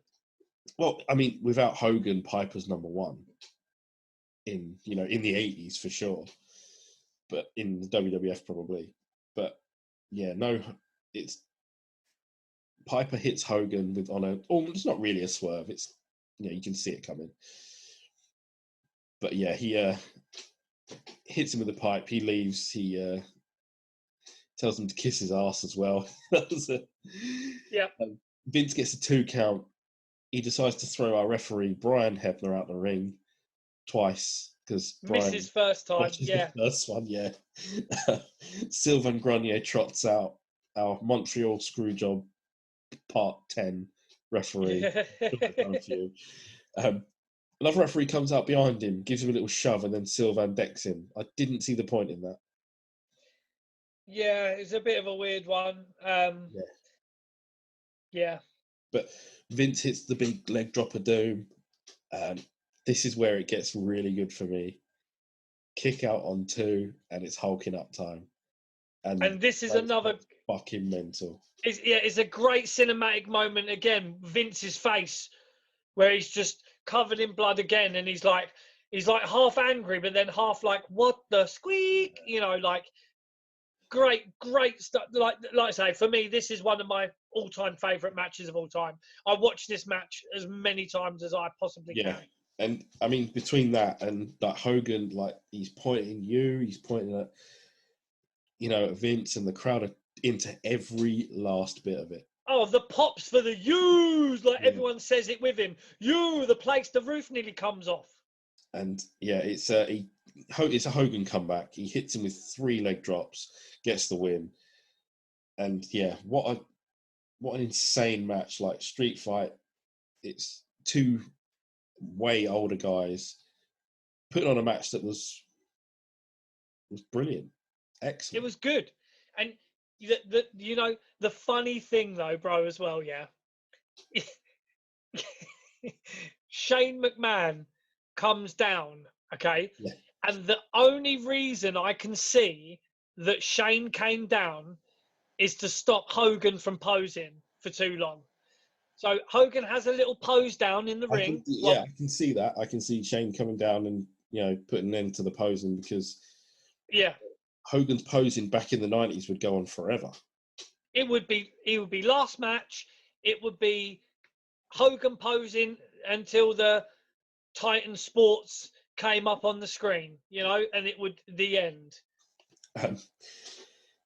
They dive in on my show on the network. They dive straight into the video on The Rock's obsession of beating Stone Cold at WrestleMania, and what we eventually find out is that this would be Stone Cold Steve Austin's retirement match. But there's also another thing online where Stone Cold talks about this, where he wanted to retire 2 years previous to this. So he went to Vince. I mean, his neck was shot, his knees were shot. He had no feeling in one of his hands. His body was absolutely fucked.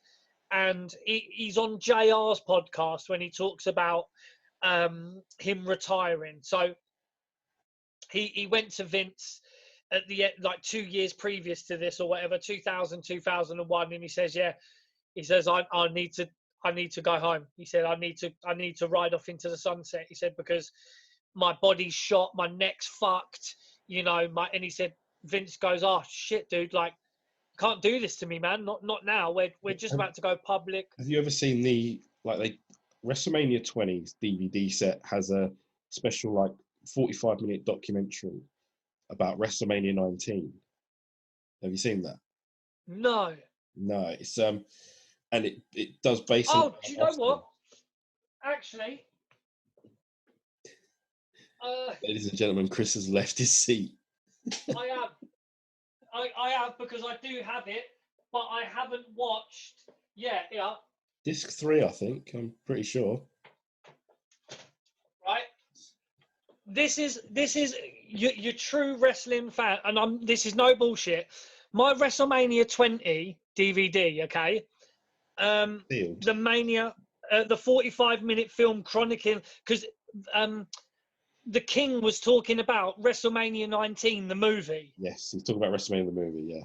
And this is what, yes, I haven't, you know what, I've had this DVD of WrestleMania 20 for a long, long time. Do you know how much I paid for this, dude? Let's do it. 99 pence. Look at that. From cash converters. Our English pence. 99p from cash converters. And cash converters, if anyone in the States doesn't know, they've been turning stolen goods into crack cocaine for 20 odd years. It's like a pawnbroker's shop. Stolen goods into crack cocaine on a... I don't know how we got here, but we're here nonetheless. So my copy of WrestleMania, and I can prove it to you, my WrestleMania 20, if you can't see there, look, 99p cash converters, right? And yes, the extras and special features, the Mania of WrestleMania, a 45-minute film chronicling the lives and untold stories of top superstars leading up to WrestleMania 19. And bro, I've never watched it. I've never watched it. Well, I don't want to spoil it for you now, but I'm going to have to bring it up because But there's also 10 greatest matches ever, 45 minutes of the top 10 WrestleMania matches, That's hosted by Ric Flair. by Ric Flair. Yeah, that's a Shit good the point. bed. Have you? Shit the bed. I've never even. Oh, gutted. I'm watching them. So they do follow Steve Austin for a couple of days. Steve Austin, Stone Cold gets ill. He gets sick. He's, as far as we can, like he surmises himself, he's been knocking back the energy drinks And like the coffees. Yeah, and the Yeah, coffee. he ends up in hospital the night before, doesn't he? Yeah, you see all of this. He ends up getting like some sort of like heart palpitations or something that makes, gives everyone the worry. And he says he's definitely making it to the WrestleMania match. He's not going to miss it because he in his heart knows that it's the last one. Watching it back, Jim Ross is putting everything into this match. 100%, bro. And if you notice, on Stone Cold, on his jacket, it actually says OMR on it. One more round. One more round, and yeah, JR starts just like he's putting everything in for his good friend, and I can really I can appreciate that. That's really I mean, Austin there is no comeback from Steve Austin. There's no more. There's no matches. There's no other matches. There's no. He's one of those that stayed out. He did GM stuff and all that, but he's never got back in the ring for a match. This is why I respect Stone Cold Steve Austin as well a lot, because he's one of the very few wrestlers that has. But you know what? They never announced before this match, right? This is his retirement match. No. They never did. He retired. Do you know how old he was when he retired in this match, dude? 42, something like that. No, he was 38. 38, okay. 38. And this is why I think as well, The Rock does certain things in this match because he knows also that this is Stone Cold's last match. So we'll get to it, but he does a specific thing in this match, and I thought it was quite cool. Jerry Lawler is complaining about the knee brace set that made out of metal. JR says, what the hell are you going to make a knee brace out of? Cotton candy? That's right. I mean, The Rock is working the knee. He puts on Austin's vest. That's the thing I'm talking about. Yeah. And he wears Austin's vest for a good 10 minutes. Long time, yeah. And I think that's his ode to Stone Cold. Because, dude, you've got to look at it like this. This is Stone Cold Steve Austin and The Rock, okay? These two guys. This is an end of an era. This is the end of an era, bro. This is the last match of Stone Cold Steve Austin's career, and it's with The Rock has basically come back to wrestling for this. It's two guys that had already main evented a WrestleMania. We covered Backlash a couple of weeks ago. That match was insanely good. Yeah. And because they did WrestleMania 18 as well, weren't it? Rock versus Austin. No, they did 17. 15 and 17, yeah. 15 and 17. And 17 was brilliant as well. There's no getting away from it. Because 18 was The Rock and Hogan, weren't it? Yeah, Stone Cold had Scott Hall, and Scott Hall wasn't in the sort of shape he should have been. No. But yeah, it's two guys who have main evented all over. They've been doing it for years, and that's it's a great farewell for Stone Cold if he's going to go out. He's going to go out against his biggest rival, his biggest, his enemy in the ring as such, and it's perfect. Is The Rock the only person to ever give Stone Cold Steve Austin the Stone Cold Stunner? I can't remember seeing anyone else do it. I can't remember seeing it either. And in this match, The Rock, they swap each other's moves quite a bit. Yeah, they do. It's really in this match. It is the only thing we didn't get was Austin doing a people's elbow, but I don't think we'd have ever got that. Oh, dude, that would have been amazing, though, right? That would have been good. But yeah, I mean, like I said, the fans are really into it. There's pops for these stunners, on the stunner on Austin. I mean, even though Stone Cold, you can tell watching it that he wasn't in the best of shape He's not. at He's this hurt. point. I mean, The Rock is selling his ass off for him. I mean, even the first thing that happens in this match is that Stone Cold goes out and gives The Rock a clothesline outside in the walkway, and The Rock cracks his head. This is within 5 seconds of the match starting. The Rock cracks his head on one of the metal bars on the thing, and he just gives it a bit of a rub. You know when you bang your head and you're like, oh shit. He gives it a bit of a rub and then just carries on. But that was like, and you can see there's a mark on his shoulder as well from where he hit the metal all through the match as well. So yeah, but The Rock is just, giving it, but then there's the comeback in there, like you say, he's attacking Stone Cold's knees. No one sells a stunner like The Rock. Oh, it was like an ongoing joke as well, who could sell it the best. Like he did the whole roll-ups and the, but eventually, like Rock would say he was doing it to try and put the move over. He was putting the move over, but he was trying to get a laugh out of Austin. Yeah. He was trying to work him and trying to get him to break some kayfabe. They even saying this. He nearly Stone Cold Steve stunned. Nearly Stone Cold stunned The Rock out of the vest. Yeah. When he said, because the way he sold it, he did the whole thing and ended up on his head. He nearly rolled out of the fucking vest that he was wearing, Stone Cold's vest. I mean, it ends the way it does. Rock goes low. There's a 2 count on a people's elbow. The fans are loving it, and you're sort of sensing as well that it's the end, because the rock bottoms, they're not thick and fast. They're not coming like it's purposeful rock bottoms. Austin's kicking out. He keeps kicking out.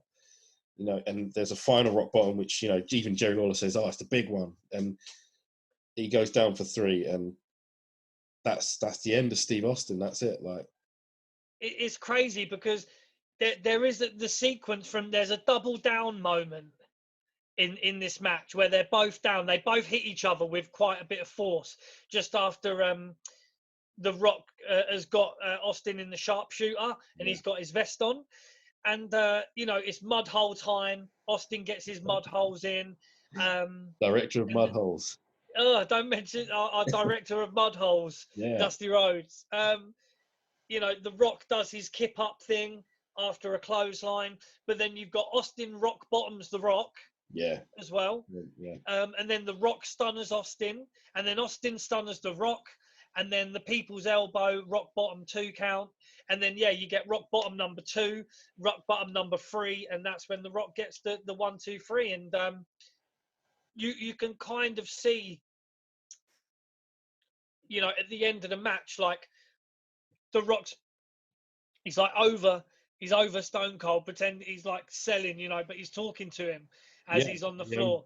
Yeah, they asked Austin what he said to him. Oh, did they? Yeah, they do this I'm pretty sure they do this on that documentary.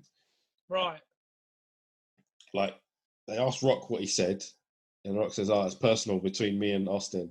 And they asked Steve what he said, and he goes, "He told me he loved me."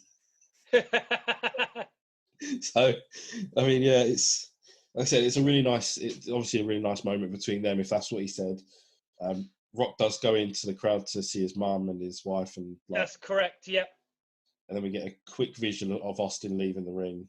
Because The Rock doesn't celebrate for too long, does he? No. He talks to Austin. He goes up to one corner and does the Rock thing, and then he comes down, sees his family, fucks off. Yeah. And then they hit Stone Cold's music. Yeah, and that's Austin's curtain call for in the ring stuff, and because Stone Cold said so. Yeah. Well, I'm sure we'll see a lot more Stone Cold matches as we go through our catalogue of stuff. Oh, absolutely. I mean, and he, as I said before, Stone Cold has still got his Broken Skull podcast that he does. He's just had a great episode with Kurt Angle, which I watched yesterday. Yeah, it's fantastic. It's nice to, Stone Cold over the years has had some great podcasts. I mean, I've got a job, like I say, where I can listen to podcasts while I'm working, and I listen to Stone Cold Steve Austin with JR, with Scott Hall was another good one.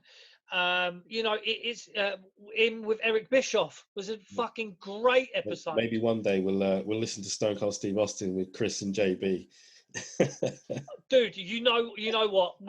This is something that I was going to try and bring up with you as well. I mean, we've spoken about it before about getting some guys onto our podcast, but it's so difficult, like trying to reach out to. Yeah, things changed once there was a movement and stuff like that, and you know, you got to be very picky with who you want to talk to now because of what's been going on and what's happened. But we don't also want to have people that everybody's had on. You know, we would love, but then are we really gonna? You know, it's just because we haven't got, you know, 1 million subscribers or whatever. So, you know, what have we got to tempt these guys on? You know, to say, our beautiful, soulful voices for a start.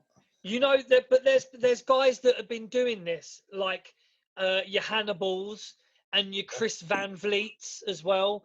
I'd love to have Chris Van Vliet or Hannibal on here because they're guys that have actually interviewed so many different people from over the years. Like, you know, and this is a shout out, Hannibal, if you're listening. Chris Van Vliet, we will tag you on Twitter actually as well, because Chris Van Vliet has actually retweeted a couple of bits of ours, and we've liked a couple of our bits and bobs. So Chris Van Vliet, if you have a spare half an hour or whatever, an hour, dude, we would love to have you on here, because we, you know, like I say, we've spoke about this before, and how great would it be to have people on here? You know, that is our next. Don't get us wrong. There are plenty of other podcasting, you know, wrestling podcasts out there that do some really good stuff. Absolutely. You know, there's I think it's James from that 90s wrestling podcast. You know, Frank from, you know, Last Minute. There's some really good stuff out there. You know, go and check them out too. Show them some love if you're listening and watching us right now. And I'll tell you one person that Stone Cold hasn't had on, which would actually be great to have on, The Rock. Yeah, that would be a hell of a show. What a show that would be, dude! To have Stone Cold and The Rock doing a Stone Cold Broken Skull. It's got to come soon, isn't it? An hour would just be perfect. Oh, that'd be great. But we are in our main event. It's the main event of WrestleMania 19. It's our champion Kurt Angle against our Royal Rumble winner Brock Lesnar, and this is like so many sort of emotions in this, because Kurt is coming in very, very injured. He's broke his neck in 3 places. He's coming in with another neck injury, and you know, you're watching it with gritted teeth, because you know that anything could happen to ruin Kurt's life and career. He shouldn't have been wrestling in this match. No, more to mention on Kurt after the match, but Kurt comes in with a really bad neck injury. Excuse me. But it's a WrestleMania main event. He knows he can't turn it down. But he had a broken freaking neck, dude. Yeah. Again, in 3 places. It wasn't just any neck injury. He shouldn't have even been walking. He shouldn't have even been, you know, he should have been in extreme pain to do anything. But then you watch this match and you're like, fuck. And this is why, just very quickly before we get into this match, my shrine of Kurt Angle is going to be put on display. So we've got the little miniature Kurt Angle. Got a little mini guy. I'm just gonna say this for people that are listening. You know, Chris has got a beautiful display behind him, but the lighting just doesn't. It's not quite there just yet. It's not quite there. We need to show that. I think it's my camera as well. So I'm going to be getting a better camera so you can see, because I've got. This is it goes all the way across like the whole length of the room, and it starts off WCW.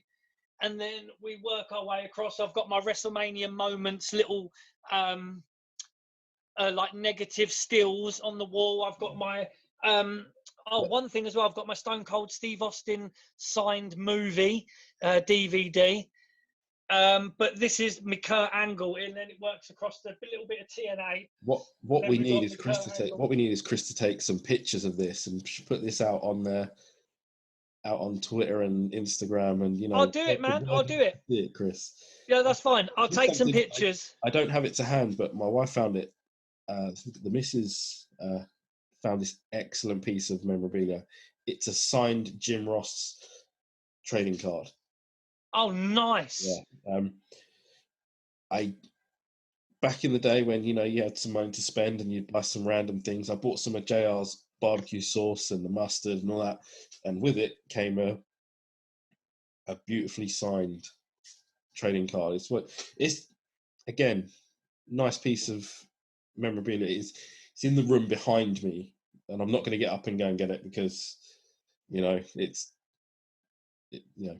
too far. I will show people next time the Jim Ross trading card which he signed. It's another piece of happy fun. There's a few bits to my collection that I would love to get signed, because I've already got a Bret Hitman Hart signature signed DVD. I've got a Stone Cold Steve Austin. I've got a Psychosis thing. Yeah. I've got a Tito Santana, some other like pictures signed. But Kurt Angle, you see me little pop? Yeah, my Kurt Angle pop, and I've got my miniature Kurt there. I've also got the WWF Sunday Night Heat Kurt Angle hanging up there. I've also got the worst thing about COVID and the way we do this is that we have yet to go through each other's collections. We've yet to see it in person, and we don't live that far apart. Dude, I've cycled to your house. I've cycled to your house in 10 minutes from here. And so we don't live that. The world is free. We'll be able to look at each other's collection and make videos and show you guys what we've got and what could potentially be up for grabs if you subscribe. Well, this is the thing. I mean, I'm looking at turning my spare room into a bit of a memorabilia room, and it will be lovely for us to do the podcast in there with proper cameras, proper lighting, sitting next to each other on a love seat, and just talking about this shit in person, because we've got a good chemistry over the video and that, but it's going to be better, if we could do things together. And if we could, I'd love to do, one thing that Cornette does, it is really good, is the watch-alongs. So you say to people, right, go on to WWE Network, watch this thing, press play now, or even if people have got the DVD or whatever, and they can watch it along with us, and we can watch it, and we can, obviously we'll have the sound down low or whatever, and obviously you won't be able to see it on the video, but we'll be able to watch it and talk about, and people can watch it alongside listening to our thing. There's a lot of ideas of things that we could do, because there are so many wrestling podcasts out there. There's so many people doing bits and bits, and I think the lockdown and coronavirus is a lot of people are doing it because of that, because they had a bit more time on their hands or whatever. And myself and Jordan started this up around that time as well. But we're just looking for different things to do. So we are brainstorming, guys, on things that we can do and ways we can move forward. And it would be nice to go through each other's bits and bobs, so to speak. It's kind of tragically hilarious that we've yet to go through, see each other's stuff, because I have a mountain of things that I've needed to go through for a long time that came out of the garage, and I've showed some stuff online, and I know Chris's collection is full of things that I don't have. It's like the trading cards and the stickers and stuff like that. I did find an old sticker book the other day. It's not complete, it's not full, but again, I might have some stickers for it, bro. What sticker book is it? It's a WWF one from 90. I think it's like 91, 92. It's the blue one, or is it the black one or the pink one? Cover is not on it, so I'm not sure. Oh, screwing. But yeah, it's very Hogan centric. So he's got like a whole double spread. Of course he has. It's Kurt Angle and Brock Lesnar. Yes, sorry. When we talk about memorabilia, we always get a little bit gassed, and I was talking about right into it, yeah. I was talking about Angle Corner. So, for me, Kurt Angle is way up there. I've got my little shrine of Angle. I will show my Heat figure quickly, dude, because I love this figure. Kurt Angle Sunday Night Heat. Just love it. Yeah, it's really good. I love my Sunday Night Heat figures, man. I've got a couple myself, but not as much as you in that exact like collection. Oh, get up there, Kurt. Go on, get up there, Kurt. Yeah. Whilst Chris is trying to jam Kurt Angle back into his spot. Hey! I got the feeling that the crowd was exhausted. It's a long old day. I mean, they've had heat, and look at the matches that they've had already. You know, they must be absolutely exhausted. I mean, the cat fight alone would have knackered them out. Yeah, Taz calls Brock Lesnar, and I don't know if you caught this one, the Vanilla Gorilla. The Vanilla Gorilla, I did clock that. I was like, what the fuck is that? That is such a tacky name to call someone. But yeah, that's where he went with that, and I was not impressed with that nickname. Kurt does a German suplex onto the top turnbuckle. Brock lands like back first on it. I thought that was really nice. Like, I'm still astounded that Kurt is working injured. It's just, again, that's the thing. Because I listened to the Broken Skull session yesterday. Yeah. He talks about this match, and he says, I shouldn't have been wrestling. There's no way I should have been wrestling. He said, I had a neck that was broken in 3 places. So when I was watching this match, that was ringing in my head. And, you see the signs, even though when people when his song started, they were giving it the you suck, but they loved him, dude. They loved him. Yeah. That was out of respect more than anything. Oh, it was, yeah. There was one sign that said, thanks for this match, Kurt. Yeah. Another one that said, Angle is God.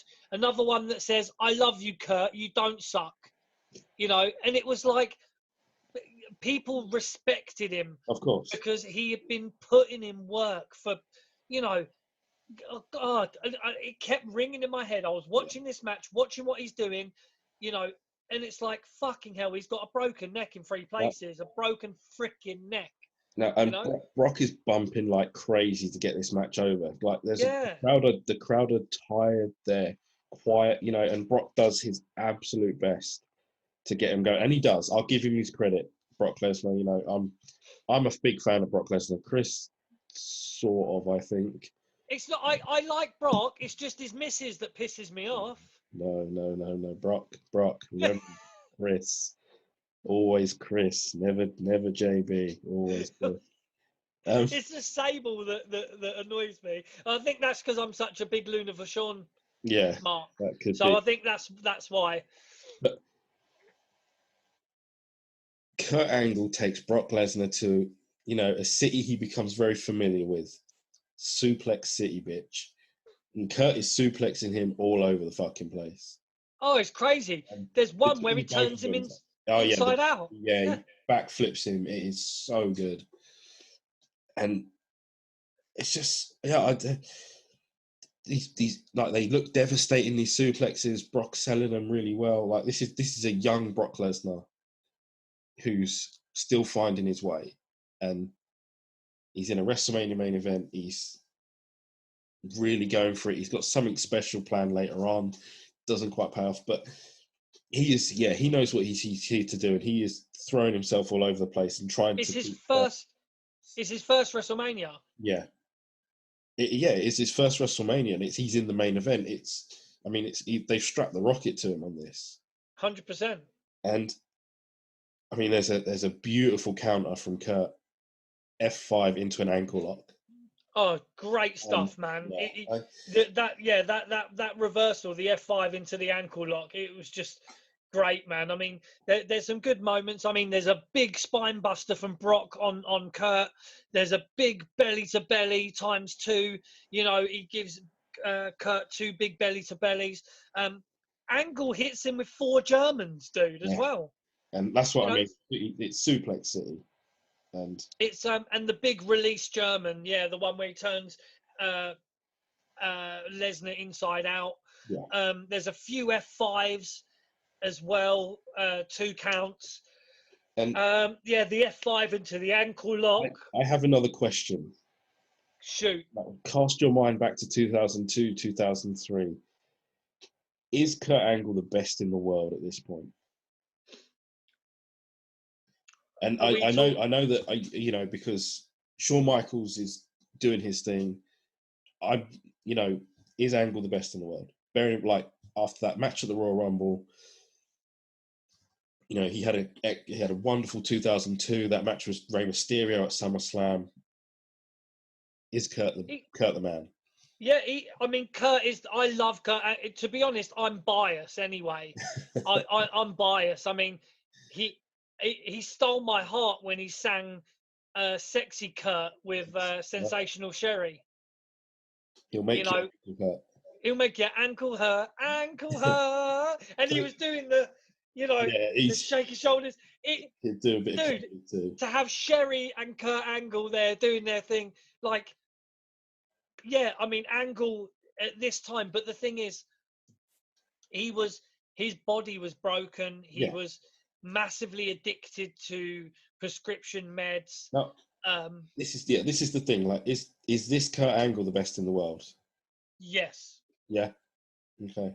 But then he did have another resurgence in TNA. I won't lie.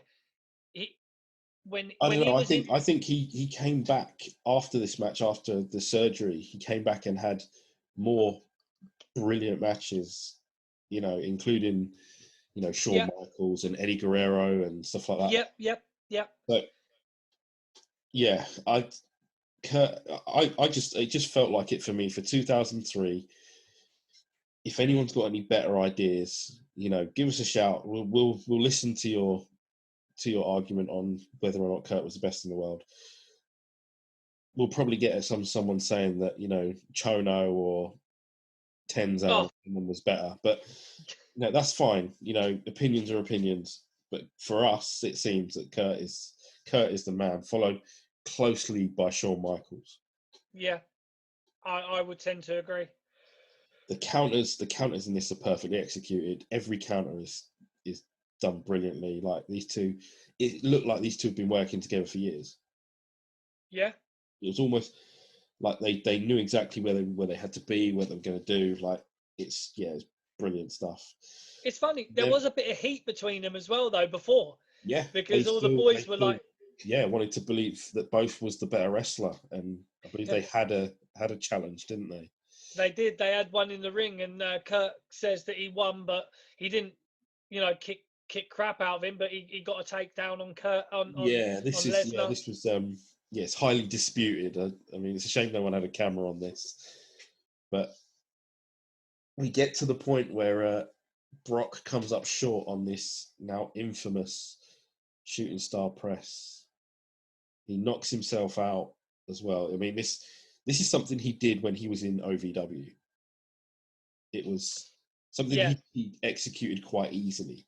But I'm guessing he'd forgotten that he was absolutely knackered from wrestling Kurt Angle in a WrestleMania main event, which would have blown him up a little bit. And he still went for the shooting star, which was so close.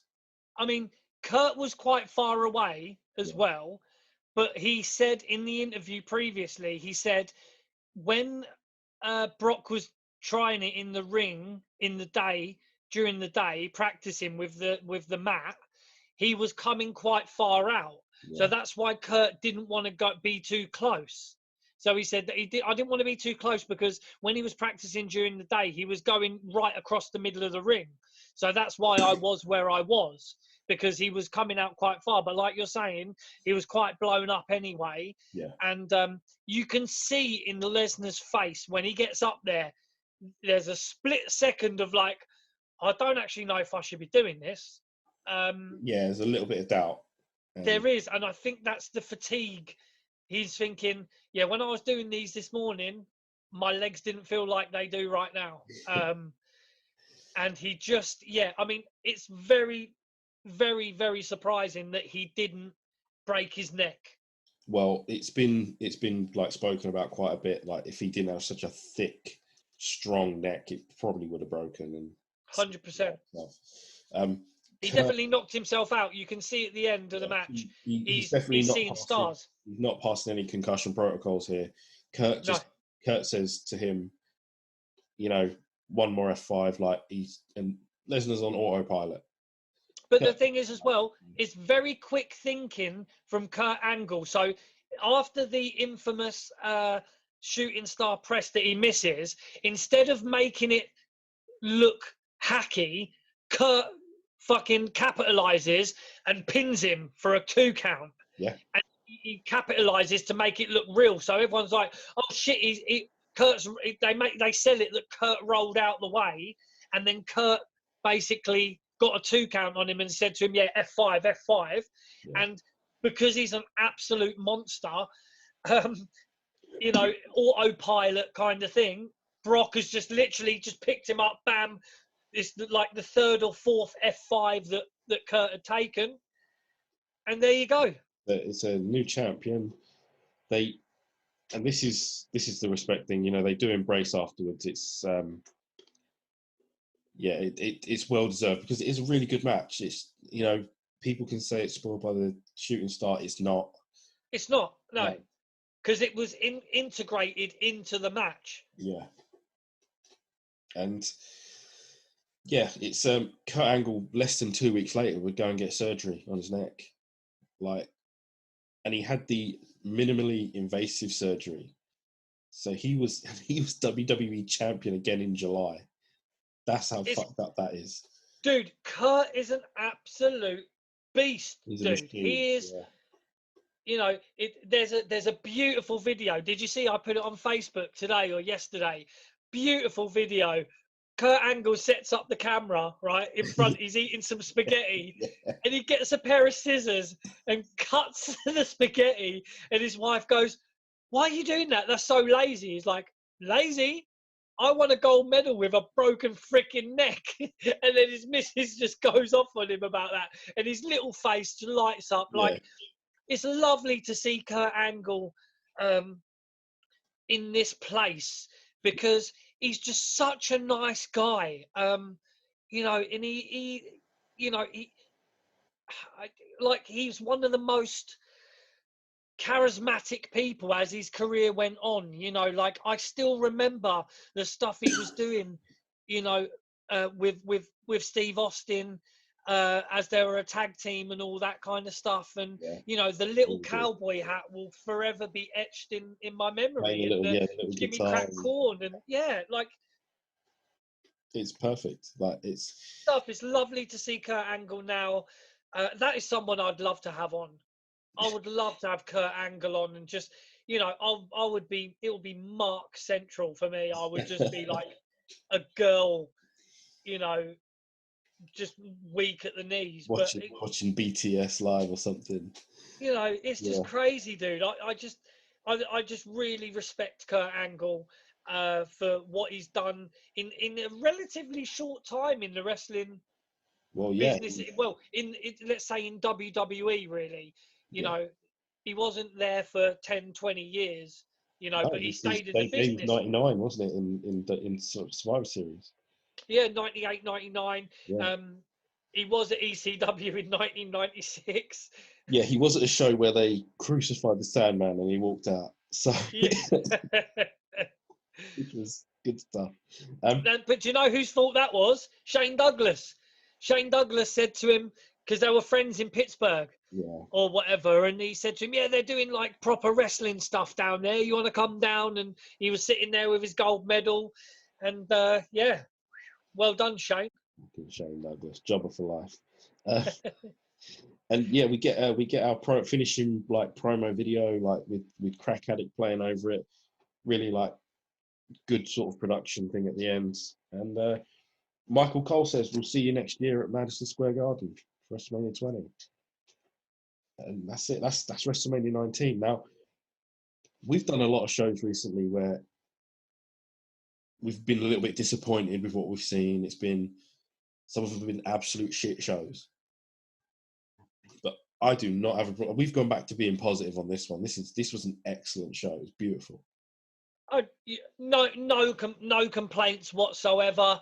But the only thing would be the Miller Lite catfight girls. Really, is the only real down point. But it was 2003. It was made up with all the great wrestling.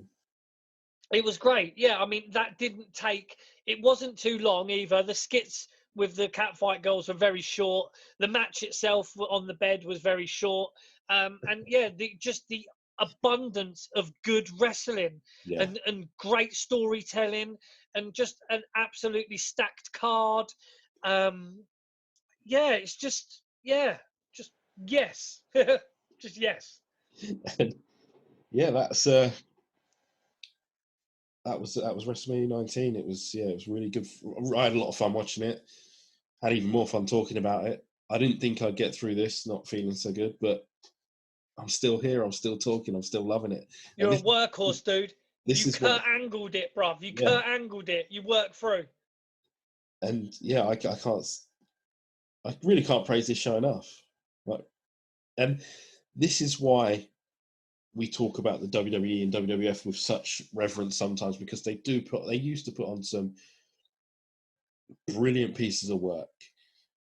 And that's what people should remember when they decide to bash the WWE and say, oh, it's rubbish now, it's this, that, and the other. They can still pull a rabbit out of the hat.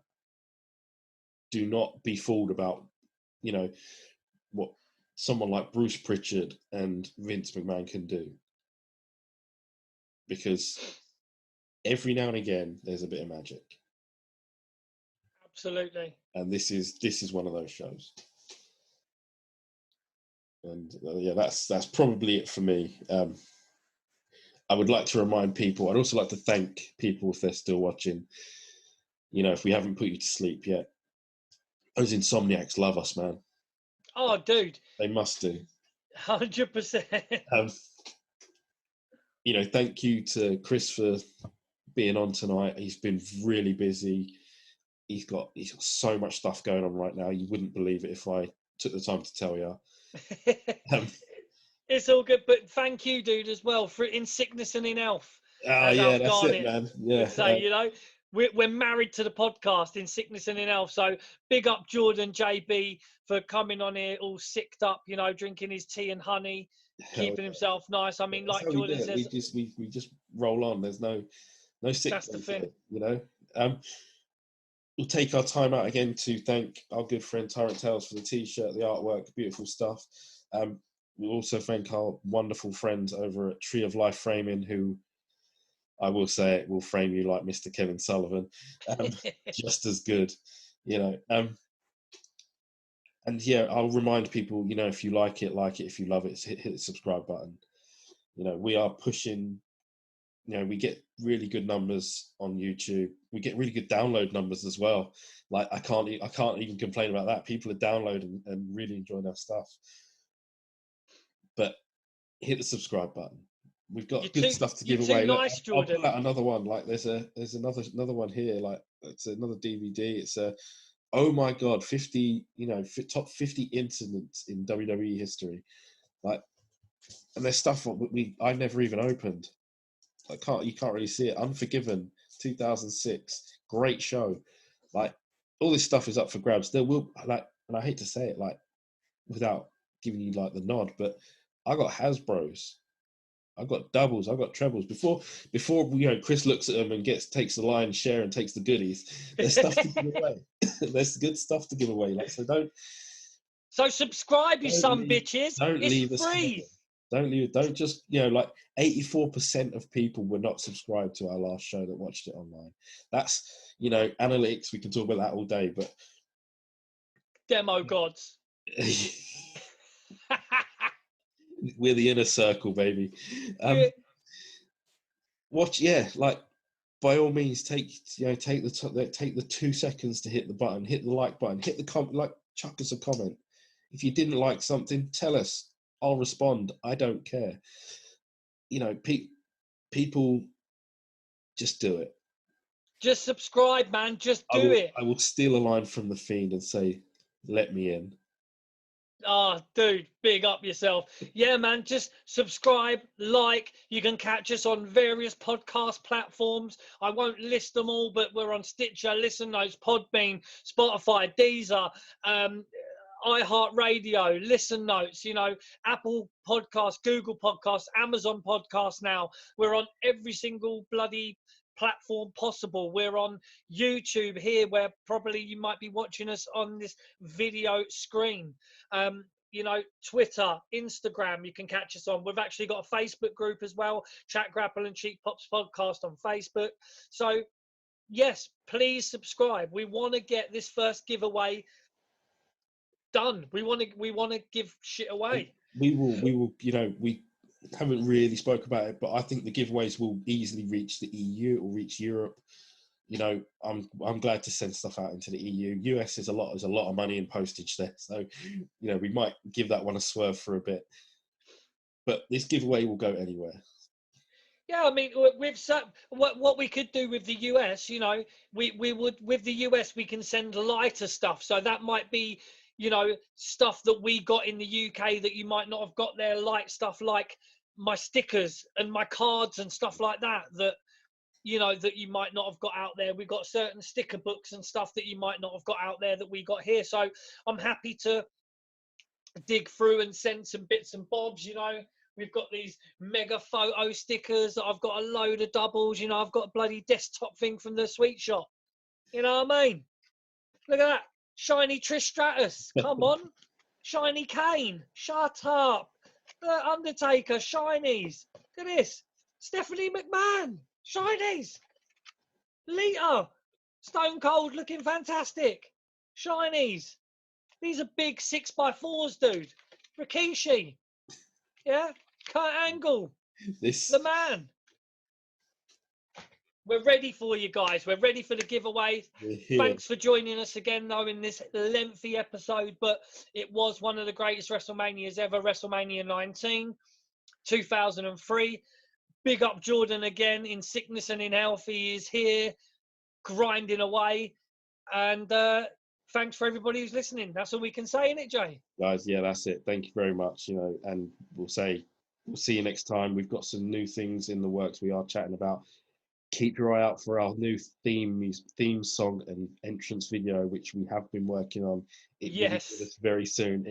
It's an absolute banger of or even an exit song and video. But we're gonna have entrance and exits, dude. We're going in, man. We're going in. Keep your eye out for that.